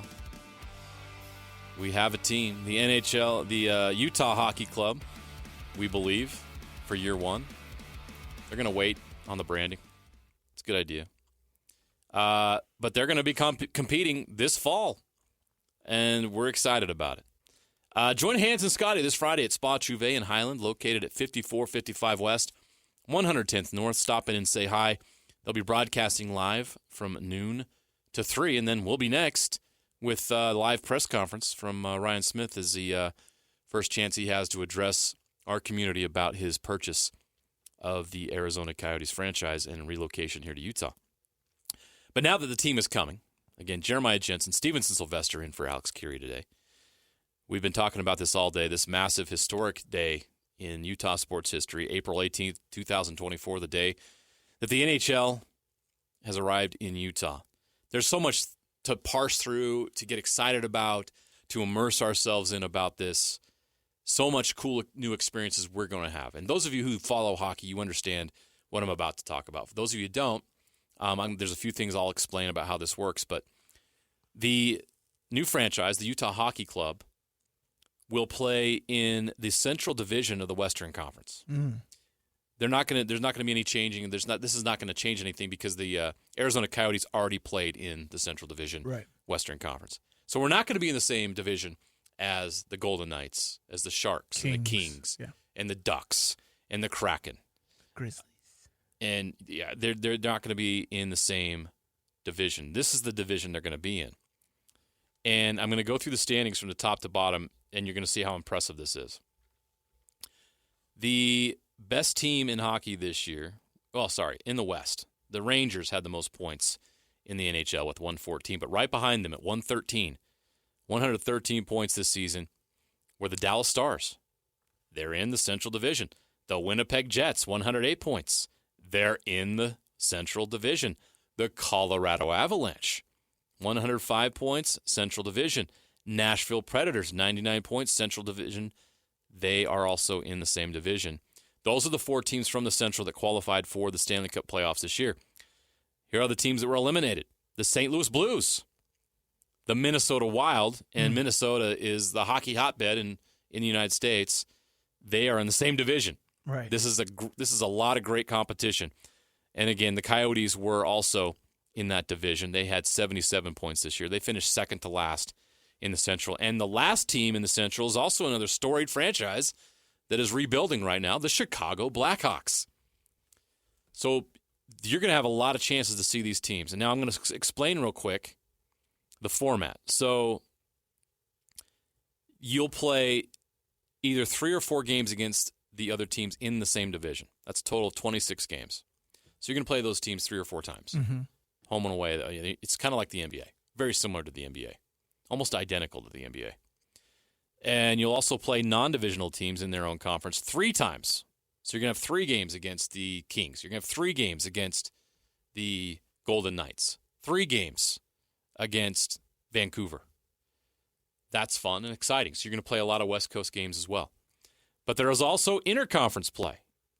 So the remaining games of the season, 32 games, will be played against teams in the East. So you'll play them twice. So one home, one away. So you get to play all those teams. So yes, the Toronto Maple Leafs could be here next year. That's awesome. This team, the Utah Hockey Club, could be playing the Toronto Maple Leafs. The Rangers. The Montreal Canadiens. Yeah, the Rangers at MSG. Think about all that. Ovechkin could come here with the Caps and play. We don't know. Let me just think about this. Like Sidney Crosby. Maybe it's his last season next year. The Pittsburgh Penguins could come here. I can't wait to find out which of these teams and these storied franchises are going to be here once next year. I think it's going to be obviously awesome. all of them will have one game they play here. You know what? I have to say this. I think the other players around the league are probably, I wouldn't say more happy. I would say they're actually probably pretty happy that they don't have to travel to Arizona's crappy stadium. Yeah. You're going to have a nicer facility here, and it's going to get upgrades. As Sam said, the players feed off of the crowd. Yeah. There's only 4,000 people that it seats. That doesn't say that they're there. And you can come to Salt Lake City and get the Utah community atmosphere as an away team. I'd rather prefer that over Arizona. Yeah. Ryan Smith said today after the transfer that they're going to try to get Delta Center up to 17,000 hockey seats. Love it. They're going to have to make some changes, renovations. Obviously, we know all these things are in the works. That's part of this plan that they needed from legislative support for, is to renovate that area, expand Delta Center, give room for hockey. You don't have to start over with a brand new building. You can take the bones you have right now, just as the Jazz did, but almost 10 years ago, and revamp it and modernize it. And so they're going to have to do that again for hockey. So that's going to happen. But it's going to be an awesome, awesome experience. The last thing I want to touch on in this segment right here, and I want to run this by you, of all those teams you see on that list, which team do you want to have be a rival? Our rival is Salt Lake City. Who's going to be the Utah Hockey Club outside rival? of the Avalanche? I don't think there's anybody else besides the Avalanche that I want to. We're already their rival. In time. They don't have a team, Arizona. Get out of here. Get out of here. We won't forget, Coyotes fans. We will not forget. It's got to be out of the Avalanche and Blackhawks. Growing up in Vegas, we didn't have sports teams, right? So we had to create our teams out of, just whatever, football, whatever was closed. Basketball for me was Lakers. Football for me, I was a Cowboys fan growing up. Yeah, I know. I see your face, JJ. I know. I get it. I'm not a Cowboys fan anymore. Gross. Got it. College, I was a Florida State and Michigan fan.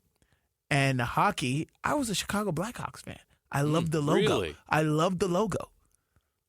And that's awesome. what drew me. And that same thing with the Florida Seminoles. Yeah. That's what drew me in. So I was huge on that. So I would like to see that. Chicago. I love to travel to Chicago. If you guys haven't been to Chicago, amazing. It is a great town. Great city. And we can go there for hockey now as a Utah Slashers Probably fan. twice a year. Slashers fan? 3 or 4 games. You could do there might be 2 home, 2 road against the Blackhawks, the storied Blackhawks. Right. This is the new world we're in, everybody. This is awesome. This is going to be so much fun. Take a road trip to Nashville to watch your Utah Hockey Club take on the Preds. Nashville. Think about it. I've never been to Winnipeg. I'm sure it's nice this time of year. St. Louis, why not? I mean, it's fun. This is all fun, and you start to see how these conversations can start developing because this is reality. This is actually happening. We have NHL hockey in Utah. So exciting. We will continue on this story, on this beat. Greg Wyshynski, ESPN hockey writer, one of the most respected writers in the game, in the business, will join us next, right here on JJ and Alex, 97.5, the KSL Sports Zone. Ladies and gentlemen, You're locked into JJ and Alex.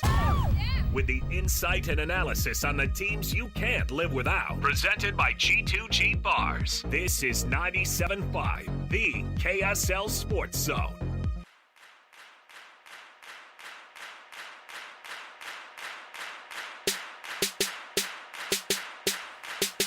We roll into the 5 o'clock hour on this historic day in Utah sports history. JJ and Alex, Jeremiah Jensen, Stevenson Sylvester.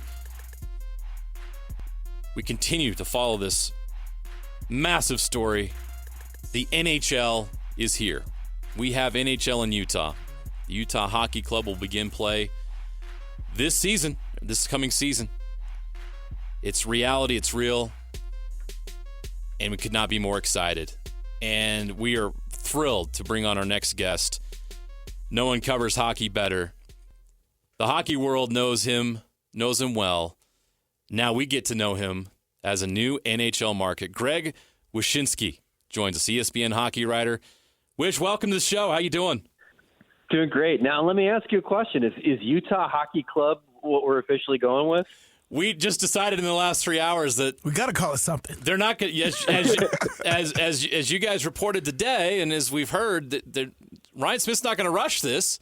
So it looks like they're going to play a season without a mascot and all that kind of stuff. So Utah Hockey Club, just like Washington football team, sounds good to us. Well, I'll tell you a quick story. So, like, I'm talking to the team, the Utah people last night for a story that'll run with me and Emily Kaplan on ESPN.com at some point. And we were talking about the fact that they weren't going to have a team mascot and logo until year 2. And I'm like, oh, that's interesting. So I said, I guess we're just going to have to go with Utah Hockey Club for like the next year. And she said, where did you hear that? Like real quickly. I'm like, oh, wait a second. Wait. Did I just pull the Pelican brief here? Did I just come up with something? And now it's going to actually happen. Like I was like, are you doth protest too much? I don't know. We'll see. There's some chatter that Ryan and Ashley Smith will give us a name tomorrow at the press conference with Gary Bettman at the Delta Center. So we'll see if that comes to fruition. But yeah, I mean, they've hired a really big branding company, Doubleday and Cartwright, to come up with the name and logo with the team. They're they're the firm that redesigned the Milwaukee Bucks, for example. Yeah. Mm-hmm. So they're going to have some pros on this thing to figure out what the logo and the name will be. But obviously taking their time with it. It makes a lot of sense. Utah Hockey Club year 1 makes a ton of sense. Will you be here tomorrow? You coming to the press conference? No, all this stuff happens at the worst time, man. Like it's all playoff hockey for us. I know. Getting ready for the weekend. I'm going to have to be covering stuff over the weekend. But no, I'm dying to go out there. I actually just spoke with Ryan Smith for the first time last night, and really enjoyed the conversation. And we talked about coming out there and seeing him and seeing the facility and seeing everything else as they gear up for next season. So I plan on making my way out there at some point during the off season. Well, we can't wait to have you out here. It's going to be a blast. We're so fired up here. The community is just so excited about this. I mean, it's not every day, Greg, you get a Big 4 sports franchise to come to your market fresh and new. And I understand why we'd want to wait for that brand. You don't want to mess this up. You want to get it right. And I know Ryan Smith wants to get every detail correct. You reported on this sale. What is it about this sale? Because it seems very unique. Have you ever seen anything in the NHL like this? No, never. And in fact, like not even anywhere in sports. I mean, I said to Ryan Smith last night when I was talking to him, I'm like, look, I'm not one who does a lot of $1.2 billion deals, but don't you got to talk to the person you're buying from at some point to actually facilitate this thing? He's going to like and this he told me. Yeah, he told me that, like, when he bought the Jazz, like, I guess him and the former owner worked out the details themselves and took it to the NBA, which is how sometimes this thing works. In the case of the Coyotes relocating to Salt Lake City, it's the NHL that's run this whole show. And it does make sense. I mean, you got to keep in mind that the whole reason this is happening is because the NHL found the situation in Arizona to be untenable with not having an arena plan set, with having to play in Mullet Arena, the college hockey arena, until at least 2027. And so it's the league that is kind of instigating this whole thing. And so it makes sense that they're going to be the ones to try to, have Alex Morello, the Coyotes owner, sign off on his end, and then obviously take the deal to Ryan and Ashley Smith and have them sign off on their end. So it's an unusual setup, but given the circumstances of the relocation, it kind of makes sense that it's not, the Smith group and the Morello group at a table grinding this thing out on their own. Well, I'll say former Jazz owner Gail Miller seems a lot more friendly than Alex Morello, so I can understand why they did it this way.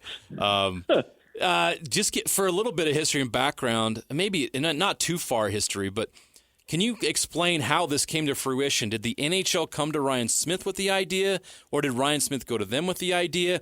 How did this specific transaction get set into motion here in the last 6 months? Yeah, the NHL came to him basically and laid out, had to make sure that the timeline was going to work for something to happen. The instigator to this whole thing was the Coyotes. Like I said, it's the fact that they had a vote last spring, on an arena plan that they were convinced was going to pass to build an arena in Tempe. And then the voters rejected it, a lot of them because they didn't trust the fact that this thing would be that this thing wasn't going to cost them money as taxpayers.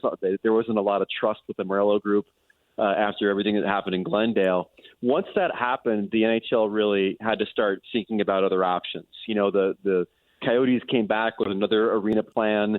It requires them to win an auction this summer, shovels in the ground 2025. Who knows when this arena would even open? And it just became a situation where it was unfair to the players and unfair, frankly, to hockey-related revenue for the league to have this team festering in a college hockey arena for that long. So, all of that kind of was the reason the NHL started considering its options. The best option for a quick relocation was going to be Salt Lake City. They knew that Ryan Smith wanted a team. He wanted an expansion team, but they came to him and said, would relocation work? And everything moved real quickly. I mean, this whole thing kind of came together within like a 2 or 3 month span. It's pretty remarkable. Man, that is awesome. What has been the word, around the league about, coming to Salt Lake City, this being a destination for teams from the other conference, Eastern Conference, Western Conference? What's been the words about, coming to Salt Lake City? Well, I think there's an information gap insofar as what people know about the growth of the market. I've had to do my research myself into learning more about the economic boom that's happening there, the population boom that's happening there, and really understanding what the NHL saw in this market to want to bring a team there besides, it being into winter sports. That's kind of like what we knew about Salt Lake before we really kind of did our research. I think the reaction's been interesting. I think the reaction on the one hand is that people are intrigued by Salt Lake getting a team and what that means for, a new arena there, what that means for Olympic participation and all that stuff. And I think for the most part, though, it's a reaction to the Coyotes saga finally ending. I mean, there's been a lot of people that have followed this for a very long time. There's a lot of people, especially in Canada, who think it's an absolute joke that the Coyotes have been able to fester there for as long as they have. And so to see this situation finally come to its logical conclusion, I think has been a huge relief for a lot of hockey fans. But then also, it's difficult to watch fans say goodbye to a team that they really loved, as we saw at Mullet Arena last night, where there was tears flowing and a lot of tears. I was seeing that. I'm like, what? Are you crying? Yeah, dude. I mean, like, you got to remember that this is not only it's a fan base that's passionate. There's just not a lot of them. You know what I mean? And there's a lot of Coyotes fans that have been kind of following this saga for over a decade now, where the team's almost moving to Hamilton, the team's almost moving to Seattle, the team is moving from one place in Arizona to the other, and living and dying with all this hanging over their heads. And then finally, the plug gets pulled on them, and that's sort of the flow of emotions that happens last night. I will say the most embarrassing thing that happened last night was you had people openly weeping about their hockey team being taken from them, and the speakers in the arena are playing James Brown's "I Feel Good." Oh my gosh! It's just like the single worst. And then they followed "I Feel Good" with Mambo Number 5. And I'm saying to myself, read the room, man. They should be playing like Sam a funeral dirge or the Smiths or something last night. I don't know. It was really an odd feeling. Well, the fan. I mean, these players and these coaches, everybody on the staff deserves better, and I think they're going to get better here with Ryan.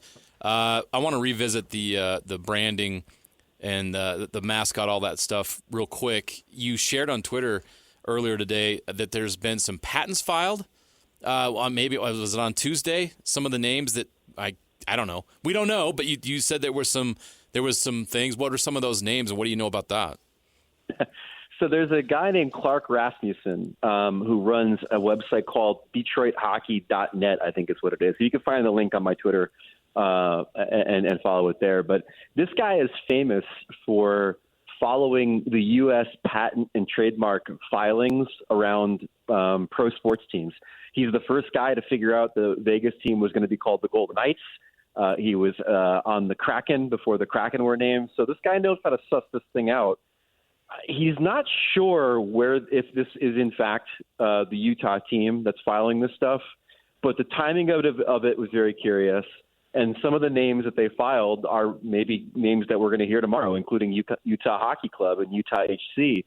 But some of the other nicknames were the Utah Venom, Utah Blizzard, I believe it was one of them. And so there's some names that are out there, but ultimately, like I said, they've hired this branding firm to figure out what they want to call the team. I don't know if the folks that this guy found are related to the Utah franchise or not, but it's always fun to, dig in and speculate. The only thing we know for sure is that it's Utah and not Salt Lake City. Like, that's the only thing we know for certain about this team, is that it's not going to be the Salt Lake City whatevers. It's going to be the Utah whatevers when they finally name it next year. That is a strange hobby, but we appreciate his work. Oh, yeah. It gets us closer to understanding what we want. What was your experience with the Golden Knights expansion, right? I played in Pittsburgh, and I went back and visited Pittsburgh kind of around the time that the Golden Knights got signed up. They brought their new team there, and there was all sorts of shirts around Pittsburgh that saying Vegas was built by Pittsburgh. Right, they got all the Pittsburgh players and this and that. So, what would Utah need to do? I mean, not as far as the players, but like what successes did the Golden Knights have with their expansion team that Utah should do? We'll get to the players thing in a moment because I think it's kind of interesting. But as far as like the sensation that the Knights were. Mm-hmm. They've set the template, man, for what you need to really energize the market. Right. The in-arena experience, the pregame experience, the show that they put on has reset the template. When the Kraken were born in Seattle, they hired all of Vegas's pregame entertainment people to kind of do the same thing in their arena. So when it comes to that, when it comes to the jerseys, the branding, everything, they're a great template to follow as far as how to really energize a market quickly. Now, the thing that we haven't really talked about is the fact this isn't a traditional expansion team. Right. That they're getting a bunch of players from the Coyotes. They're getting a bunch of draft picks from the Coyotes. They're getting the Coyotes hockey operations department and their entire farm system. And if you're watching that game last night, you're seeing a bunch of guys that are really young, Dylan Guenther, Logan Cooley, that are really, really good hockey players and super young.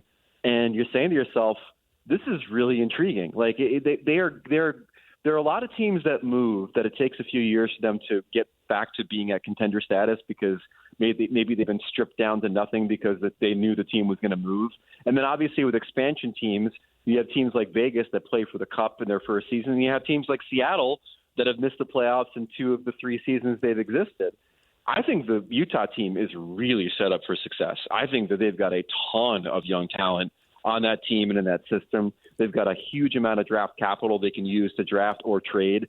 And I think that this is a team that, quite frankly, has just been waiting years for someone to, spend to the cap. And I don't know if Ryan Smith and Ashley Smith are going to do it this summer, but they're going to do it soon. And I'm telling you, man, like as much as an expansion draft could populate your team and make you good, they are really set up with what they're getting from what Arizona had started to build there. With all that said, with a really nice young roster, picks, all that, should Ryan Smith and the Utah Hockey Club keep GM Bill Armstrong and head coach Andre Tourigny?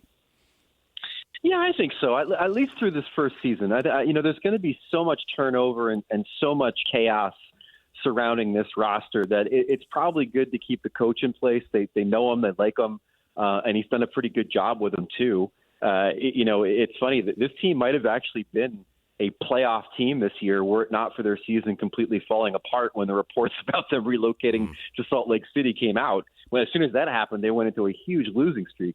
And then Bill Armstrong's an interesting guy. His bread and butter is actually building through the draft. It's one of the reasons why people are really excited to see them have as many draft picks as they have on hand right now. But he's also someone whose hands have been tied as far as being able to go and recruit free agents to come to the Coyotes on contracts that don't last longer than 1 year. everyone knew what was up with this team, that it could relocate, that there wasn't an arena, that if you came there, you'd have to play in front of 5,000 fans a night.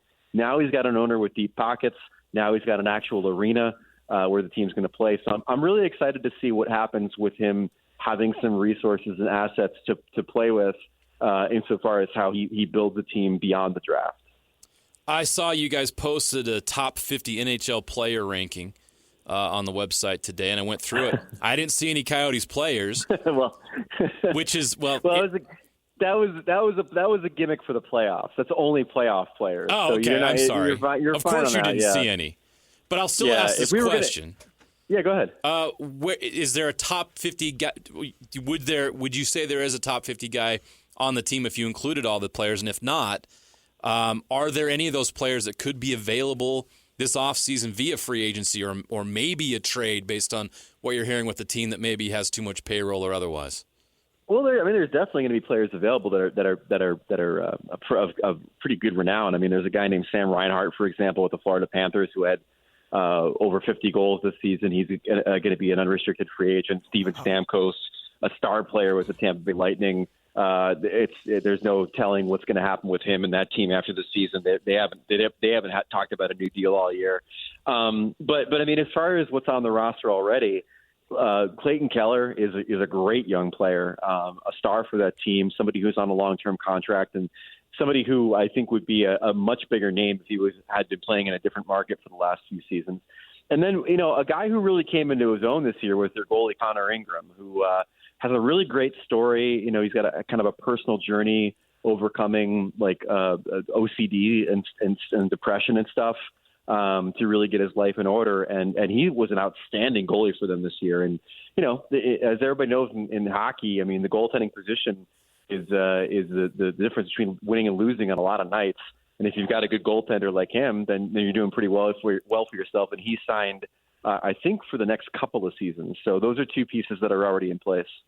They're going to play in the Central Division in the Western Conference, which is just loaded with great teams. For fans here who are not familiar with the competitive nature of that division, just how good is that division and how challenging will it be for this team to be able to compete right out of the gate in that division?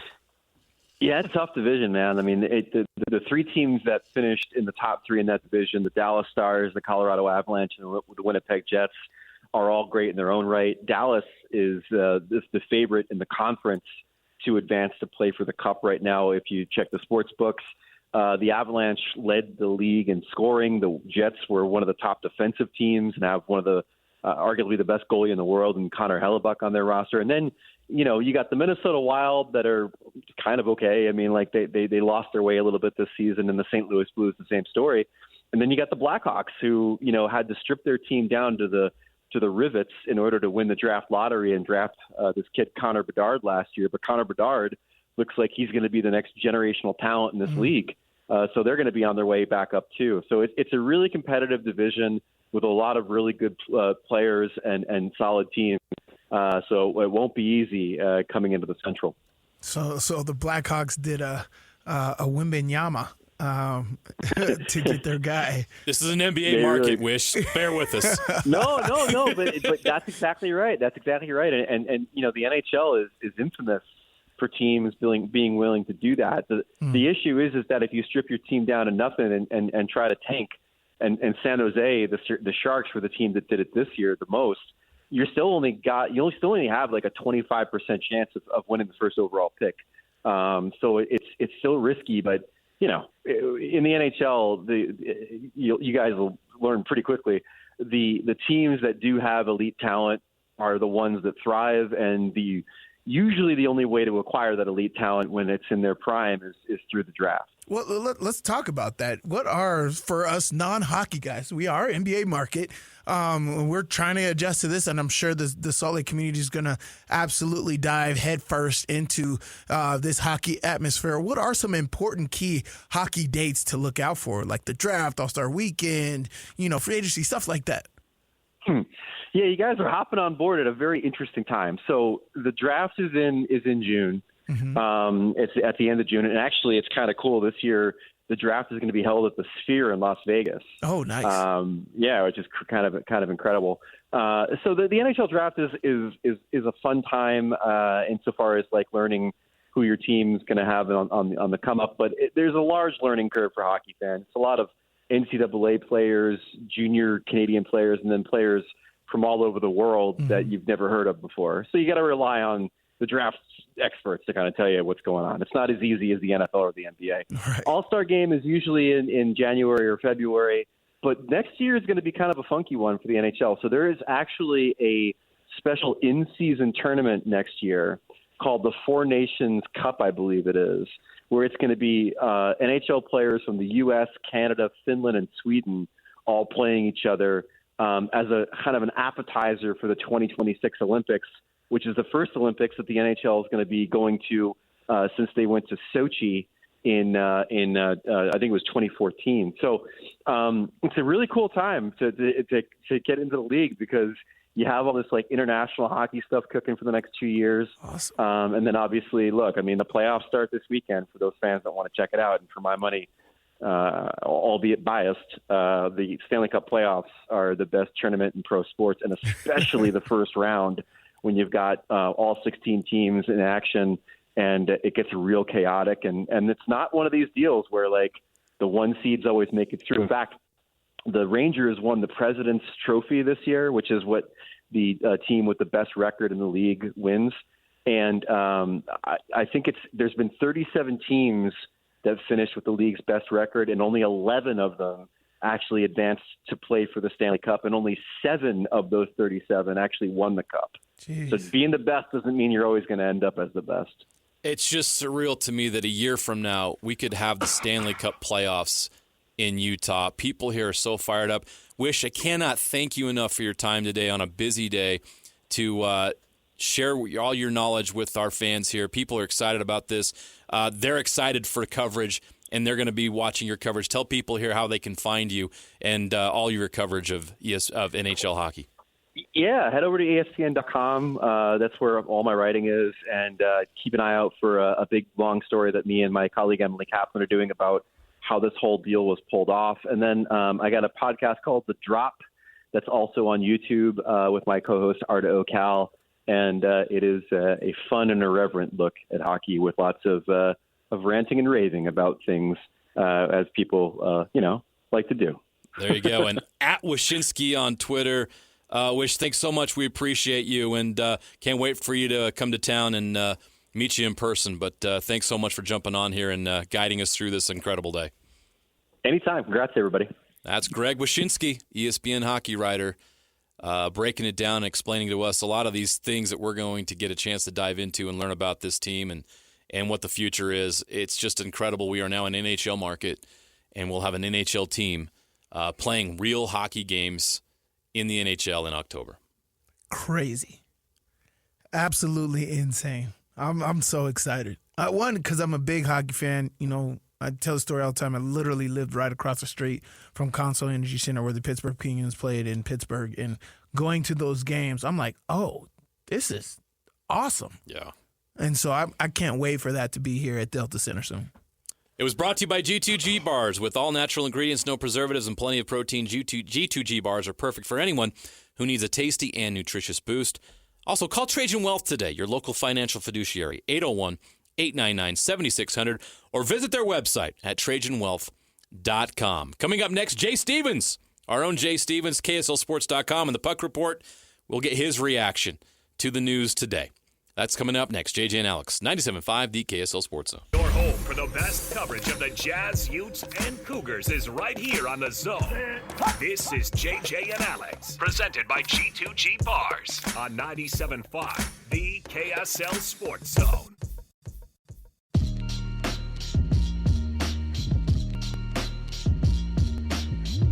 It's an exciting day for the state of Utah. I think we haven't had this moment since I remember when the Jazz came. At least people tell me that 1979 is when they came to Utah. And so this is a big day, and it's a big moment. That was Ryan Smith today on Sportsnet in Canada. You know they're interested in this news today, that the NHL is officially coming to Utah. We believed and felt this was going to happen. It was imminent, and the official news came today that the NHL is establishing a new franchise here in Utah, and all the operation staff, players, draft picks coming to Utah from the Arizona Coyotes. And who better to talk to now than Jay Stevens, Utah Puck Report, KSLSports.com, lifelong hockey fan, strong leading member of the hockey community here in Utah. It's been a long day, Jay. It's been a very long day. I get it. I have to read a golf thing here. That's on my sheet here, so I'm confusing it. Getting a little ahead of myself, but let's dig into this. I don't want to waste any time. Let's get right into this. Just first of all, your reaction now that it's real. It's just, my phone's been blowing up, and even us just long-lasting, diehard hockey fans never dreamed this day would come true. And I just keep thinking, I'm going to wake up tomorrow and this really didn't happen, because this is too good to be true. This changes my retirement plans. This changes my entire life. I have to reach out to my retirement, though, to pull some money out of the 401 to buy season tickets now, right? Yeah, this is big for us. This is just amazing. Yeah, what season tickets open today? Where is it at? I just got a text. They're just over 8,000 now. Oh gosh, 8,000 seats deposited for season tickets. Jay, and a building that holds 14,500. How much did the Coyotes stadium even hold? 4,600. Yeah, we're almost double that already in a few hours. Yeah, and Coyotes weren't even selling it out because people were angry about it. Yeah. So it's the right move for Arizona. It is. It's the right move for the NHL and for these players. It just hasn't been fair, and that's getting brought up. And the thing I really like about it, I don't want to ramble on too much, but as it's been discussed now and the details are out, we didn't buy the Phoenix Coyotes or the Arizona Coyotes. They still have their opportunity. Right. So because I was here during the year of darkness when they took the Salt Lake Golden Eagles from us. And it sucked. And I feel so bad for what those Arizona fans are going through, because they're diehard hockey fans and they had their team taken from them, but they have the chance to get it back. So, yeah, we took all their players and draft picks and prospects and their skate sharpener and the bag of pucks and all that stuff. But they've got the chance, and now it's Utah's turn to shine. Right. And I talked to Ryan last night, and he said, Utahns show up, and it's going to make this amazing. We're going to show the NHL why it was picked. We're going to show everybody else why the NHL picked Salt Lake. There's no doubt about that. And you mentioned the season tickets already up to 8,000. That's in 3 hours. Yeah. NHL in Utah, you can do it right now. Go put down your deposit and get your seats. I think it's going to be double that by tomorrow, which just blows my mind. Yeah. They don't even have that many seats yet. Right. They're going to get there quick, but yeah. Wow. Branding is very important. Image, what this team is, and you are well qualified to answer this. Look, I remember the Salt Lake Golden Eagles. We've had the Utah Grizzlies. There's a great hockey history that goes all the way back to the 60s. Of all the things you've heard, what do you think would be the best brand image look for this hockey team? What do you think makes the most sense? That Yetis thing, I hated it at first. Yeah? But the more it comes up, the more it makes sense to me. You've got, and it's just it's like the Flintstone chewable vitamin. I hated them at first, but then eventually I craved them every day. You develop a taste. I loved them right off the back. I don't know. I was like, give me more. I'll take my vitamins, Mom. But yeah, the Yeti thing makes sense to me, but a lot of people like Blizzard. I don't love the Z's. Yeah. And Blizzard ties in a little too much with the Avalanche. So, and when I talked to Ryan yesterday and I said, what are we doing about the name? And he said, I'm not going to make a mistake. We have one shot to make it right, and we're gonna take our time.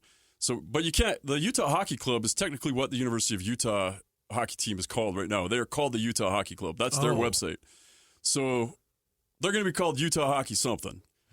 And I think they're going to take their time. I think we come out. I think we get a color scheme here in the next 48 hours. That's going to be mountainous. I expect to see some purple in there. You think the color scheme they unveil tomorrow could be the one that's permanent? I think so. Okay. There's been a lot of thought in this. You were talking before. There's they've hired a big firm. Yeah.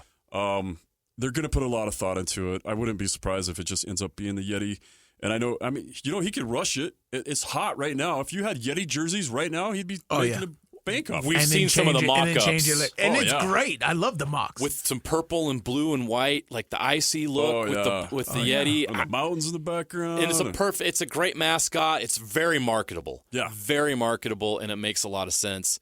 I think Jeremy was shaking his head in the room there, but I get that's it. all right. I totally get it. And there's a lot of people that don't love it. And when we first started talking about it, I loved the Fighting Saints.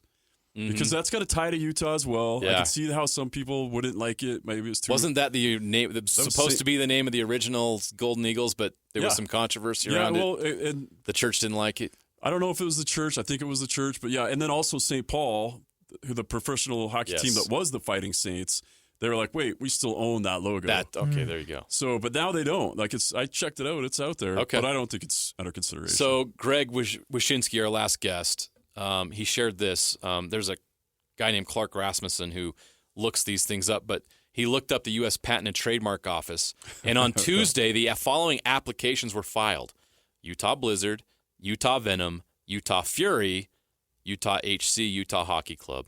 Yeah. What do you think of the Fury or the Venom? I'm for them. I like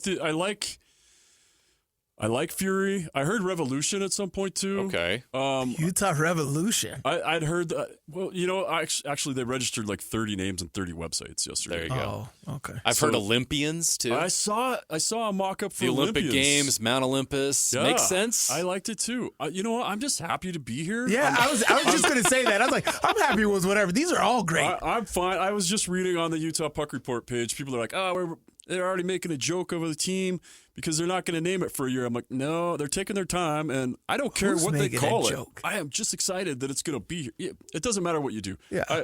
You're mad at somebody for being patient? Yeah. You're mad because we're bringing an NHL team here, and it's going to cost $100 to go to a game. Bottom line is the best hockey in the world is going to be here. Yeah. For 41 games next year in Utah, 82 total on home and road. It's incredible. Let's break down the team because a lot of us were watching closely last night now that we knew this was happening, and we're really getting into who these guys are. That's a fun team, and these guys are coming here. Yeah, how about that Connor Ingram and net made some big saves last night? Matthias, he was great. Yeah. I mean, Michelli, just really good players on this team. Yeah. A good young nucleus. And with I know Ryan's not going to be penny pinching on this like Morella was. Yeah. He's going to spend to bring in other guys. There's a potential here to be good quick. Bill Armstrong's he's a great GM. He's stockpiled. Everything's sitting ready to strike like the Venom. No. I thought I'd just throw that in there. You go. He's coming furious for the Fury. They changed the voice too, right? It's just like the Spider-Man Venom. The Venom. No, I just thought I'd throw that. Anyway, we're poised to strike. And it's, what did they say? Danny Ainge said big game hunting when he was talking about going after some free agents. Yeah. That's what we're doing now. Like, he's finally this awesome GM who's been under these ridiculous restraints, and you can't get guys to come in. Look, it's hard to get guys to play in Canada because of the taxes, and it's almost impossible to get guys to play in Phoenix because you're playing in a college arena. And now you're like, look, new team, new arena, come live in Utah. Most Europeans and most hockey players love Utah anyway. Yeah. Love Utah. And in fact, I saw Connor Ingram saying he already had it planned to stop here on his way home. He does every year. Yeah. Yep. Yeah. So I think we're going to see some big names come in. I don't know. I can say whatever I want, right?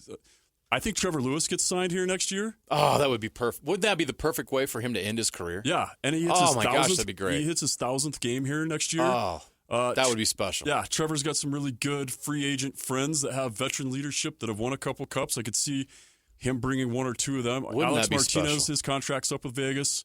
Vegas has to dump a big player next year. Marchessault or Hurdle. They don't have room for both of them. 2 $8 million guys. So, I mean, there's some big names out there. We only have 13 guys from this team that you just saw play last night that are still under contract. So, I mean, obviously we have some prospects in Tucson. I love saying we. It's so cool. It's so cool. Hey, invest in it, baby. So anyway, I think we have a really good team coming. I really, truly, and this isn't just hopeful, Jay. I think we have a NHL playoff game here next year. I mean, well, that's what Can you everybody's believe saying. the Stanley Cup playoffs 1 year from today here at Delta Center? It's unbelievable. This is unreal. Real quick, the division. How excited are you about this division? I know you follow it closely. Top team in the West, the Dallas Stars is there, the Colorado Avalanche. This is a great division. It's going to be a lot of fun. Yeah, and we still have former Utah Grizzlies playing for the Dallas Stars. So that's cool to see it go full tilt. And at one point, we were the Arizona Coyotes farm club when we were in the A. So there's still a couple players like that around. It's a great division. We have some current Utah Grizzlies or that were on the roster within the last 2 years that are in the Avalanche system, obviously, since the Grizzlies are their farm club, that could be in that too. So you're going to have these guys. It's like this full circle thing of Dallas coming into town and Colorado coming into town, not only being phenomenal hockey players, but we have a little bit of tradition with them as well, because they played here at some point. Jace, this is awesome. I know how much this means to you, how excited you are. I hope you're enjoying this. It's not a pipe dream anymore. It is real. We are an NHL market. That's unreal. So cool. Say it again. Just say it one more time. We are an NHL market. The I love NHL that you're not putting is potential. officially It's not in potential. Utah. No, there's no more reports. Sources say it is real. Utah is now the home of NHL hockey. April 18th, 2024 is a day we will remember for the rest of the time. Yeah, absolutely. The day that NHL came to Utah. Jay, thanks so much. You can hear Jay on the Puck Report, KSLSports.com, and look forward to his series coming up with Utah Hockey Club owner Ryan Smith in the weeks to come. Jay, thanks so much. We appreciate it. We'll do it again soon. Thank you, guys. Appreciate it. All right, before we go to break, golfers, you don't want to miss Uinta Golf multi-vendor demo and fitting event this Saturday from 10 to 4 at Mulligan's Golf and Games. This big one-day event is your chance to demo the hottest new products, meet with golf manufacturer reps, and get custom fit for your new clubs. And all purchases, all backed by our 90-day, 100% satisfaction guarantee. Go to theworldwidegolf.com and book your custom fitting today, this Saturday at Mulligan's Golf and Games. Get there. We got to take a break. JJ and Alex, 97.5, the KSL Sports Zone. Have it. Wrapping up the hour with our picks for the best and worst moments on today's show. As JJ and Alex want to hear your best and worst of the day. The NHL is thrilled to be coming to Utah. I think this crowd is ready for hockey. What an effort! Score! The NHL is here. Let's go, Utah. We're ready. Goosebumps. It's official. A historic day in Utah sports history. The NHL is officially coming to Utah. Games in Utah, in Delta Center, in the NHL in October. Did you ever think No. that you would do a 3-hour segment of all hockey? Never. Why would I have to? Right. Hey, look, I love the Utah Grizzlies, but we weren't going to do 3 hours on the Grizzlies, right? This is different. Crazy. Here we are. We just did a 3-hour show on NHL hockey, and it was awesome. Awesome. And I've loved it.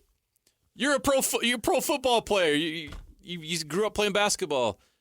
You're not a hockey guy. There wasn't but a look hockey at you team today. in Vegas, right? Look at you today. Like, we're fired up. This is awesome. Yes. This is the highest level of hockey. We're getting a second Big Four pro sports franchise. No disrespect to any other teams in the. This is the Big Four, and we have 2 of them now. I think this is awesome. We're growing up, Utah. Us who grew up Mighty Ducks fans and could never do anything about it, and now we have the chance to cheer on, a professional hockey team. This is awesome. It's so cool. For an incredible selection on Kia, Subaru, Chevy, Jeep, Dodge, or Ram, visit Doug Smith dealerships in American and Spanish Fork. Great service starts with know-how, and nobody knows how like Doug. Hey, Doug. Why didn't you do one this week? Oh, no, I'm good, bro. How'd you get out this week? We were here all week. Hey, I know Jeremy's behind the glass recording audio, Jeez. man. He don't need to record that. No, I'm good. All right. Best and worst. Obviously, the best is the NHL's coming to Utah. You're not going to be able to top that for the best. Right. Thank you, Ryan Smith. This is just unbelievable that this is happening, and it's exciting that we're going to be able to be a part of the whole journey from the very beginning, a brand new franchise in the NHL here in Utah. Here's the worst. I bring up Ryan Smith, and I thank Ryan Smith for a reason, because you could have an owner like this guy, Alex Morello of the Arizona Coyotes. He's the worst. He joined our sister station, Bonneville Station, Arizona Sports 98.7, the home of the Arizona Coyotes, down in Phoenix after the sale. And this is what he said. Quote, look, I would say it really starts from the beginning. There's not one mistake. It starts from the beginning. They come here and play in Phoenix Arena, and there were so many obstructed views of seats that they had to relocate to Glendale. Glendale was another mistake because it was so far away from the public and the fans that they could never generate the attendance that was necessary. So that was another failure. It just didn't work. Morello then admitted in arena negotiations he thought the other side was bluffing. This is from Arizona Sports. Then he goes on to say, quote, I was kicked out of the arena, he said. They asked me to sign for 20 years, and I said I wouldn't do that. And when I said no, they said they would kick me out. I didn't think they would do it, and they did. They thought for sure I would never have enough time to relocate it to another city. You stink, and I don't like you! Why don't you take responsibility for your hand in that? Where were you last night, Mr. Morello? Where were you? As fans bawled their eyes out saying goodbye to a franchise, season ticket holders that have invested heavily in your organization, you weren't there last night. Shame on you. And I know all the last night. I know all the fans were saying Salt Lake sucks. They were taking their frustration out on us. I promise you all that frustration was actually towards their owner. They're blaming us because they have no one else to blame right now. Morello wasn't there. They couldn't yell at him. They couldn't say Morello sucks. Maybe some of them did. I don't know. Maybe there was a Morello sucks chant. But I do feel for these fans right now chanting Salt Lake sucks because they're hurt right now. I'm not offended at all by this. They were done wrong by an owner that didn't do right by them. He couldn't do what was required on his end to invest in the club, to build a winner, and to build a building. He wasn't able to get him a barn. And the barn they were playing in wasn't good enough for NHL hockey. The NHL had no choice.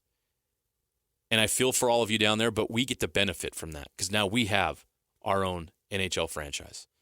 And that is so exciting. Can't wait for it. So much to look forward to. And as you follow the story and as you get ready for the NHL coming here, we want to be your home for this NHL team here in Utah. Join 97.5 the KSL Sports Zone, KSLSports.com, KSL TV, KSL Sports Live, Utah Puck Report with Jay Stevens. We're your home for Utah hockey coverage beginning now. And I'm so excited about it. Cannot wait. Tomorrow, press conference, 5 p.m., Ryan Smith at Delta Center. You can hear it live right here on 97.5 the KSL Sports Zone. JJ and Alex, more after this. You can't blink when these things come along. Accessing. When TV and radio collide. Love it. This is what you get. You're listening to JJ and Alex, presented by G2G Bars. Don't touch that dial! On 97.5, the KSL Sports Zone.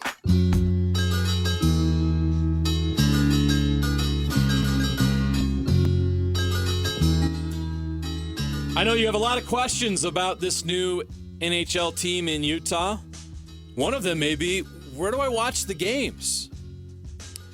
We hope you're listening to the games on 97.5 the KSL Sports Zone. That has to be worked out, but there's certainly that hope here on this end. Do it. If you're going to watch them on TV, that has already been determined because of a contract with Scripps.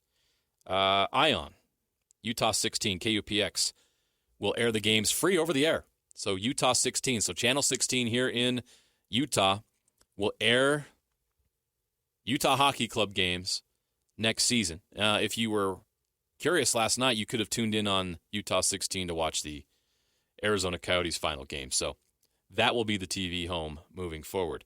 Another thing I wanted to throw out here before we call it a day, Sly. And we talked to Greg Wyshynski earlier. Wish is the best. We appreciate him coming on. If you're looking for hockey coverage nationally, he's a guy to go to with ESPN. Through a guy he knows, Clark Rasmussen, who has a strange hobby of following U.S. patent and trademarks on the U.S. Patent and Trademark Office website, found this on Tuesday, that there were some names filed that are very curiously similar to names that might be considered that for we've been throwing out on Twitter hockey for team all week. So real quick before we go, Sly, I want to throw these out. You can say yes or no if you like them. Utah Blizzard. Yes. Utah Venom. Yes. Utah Fury. Not as much. Not as much. Utah HC, which is be abbreviated for Hockey Club. No. Okay. Utah Hockey Club. No. Okay. I have bad news, Sly. Year one, they'll probably Utah HC or Utah Hockey Club because that's fine. We learned today that Ryan Smith's not going to rush the branding. He's hired the best branding firm in the country for sports branding, and they're going to get it right. And he wants to get it right. He's going to take his time. So the first year, they're not going to have a nickname. They're not going to have a permanent brand. We could find out the color scheme tomorrow. We don't know that for sure, and that could obviously change. They got to have some colors on their uniforms next year. Maybe they'll incorporate some of the Jazz Mountain logo stuff on there as well. But we will wait and see. So Sly, tomorrow is going to be a really fascinating day as we learn more about this, and I'm excited for it. There's a press conference, Delta Center, 5 p.m. Ryan Smith will speak to the media, and you can hear that right here on 97.5 the KSL Sports Zone. Sly, what a week it's been. It's been great. Looking forward to these afternoons. We started the week thinking we'll talk a lot of football and NBA, and then obviously this is all developed, and then you and I have become hockey guys. Who's the Woj of NHL? Is that Wish? Wish is it Saravalli? Maybe Jeremy has a take on that. Kaplan's good. Well, Elliot Friedman is probably I would call Elliot Friedman the Woj, but I mentioned some people there that are really good to follow. So all of you out there, if you're looking for those newsbreakers, find them. But I also strongly urge you to follow KSLSports.com. As you've seen all week, we've been all over this story. We had a TV crew at the Coyotes game last night. We're going to be hopefully the radio home. That's to be determined. But you can see that since this started to develop even back in January here on JJ and Alex, we've talked about this potential. We followed it the whole way, and here it is. It's reality. And we're so excited about it, and we're so excited to cover NHL hockey and bring the game closer to you in the coming months. A lot to be excited about.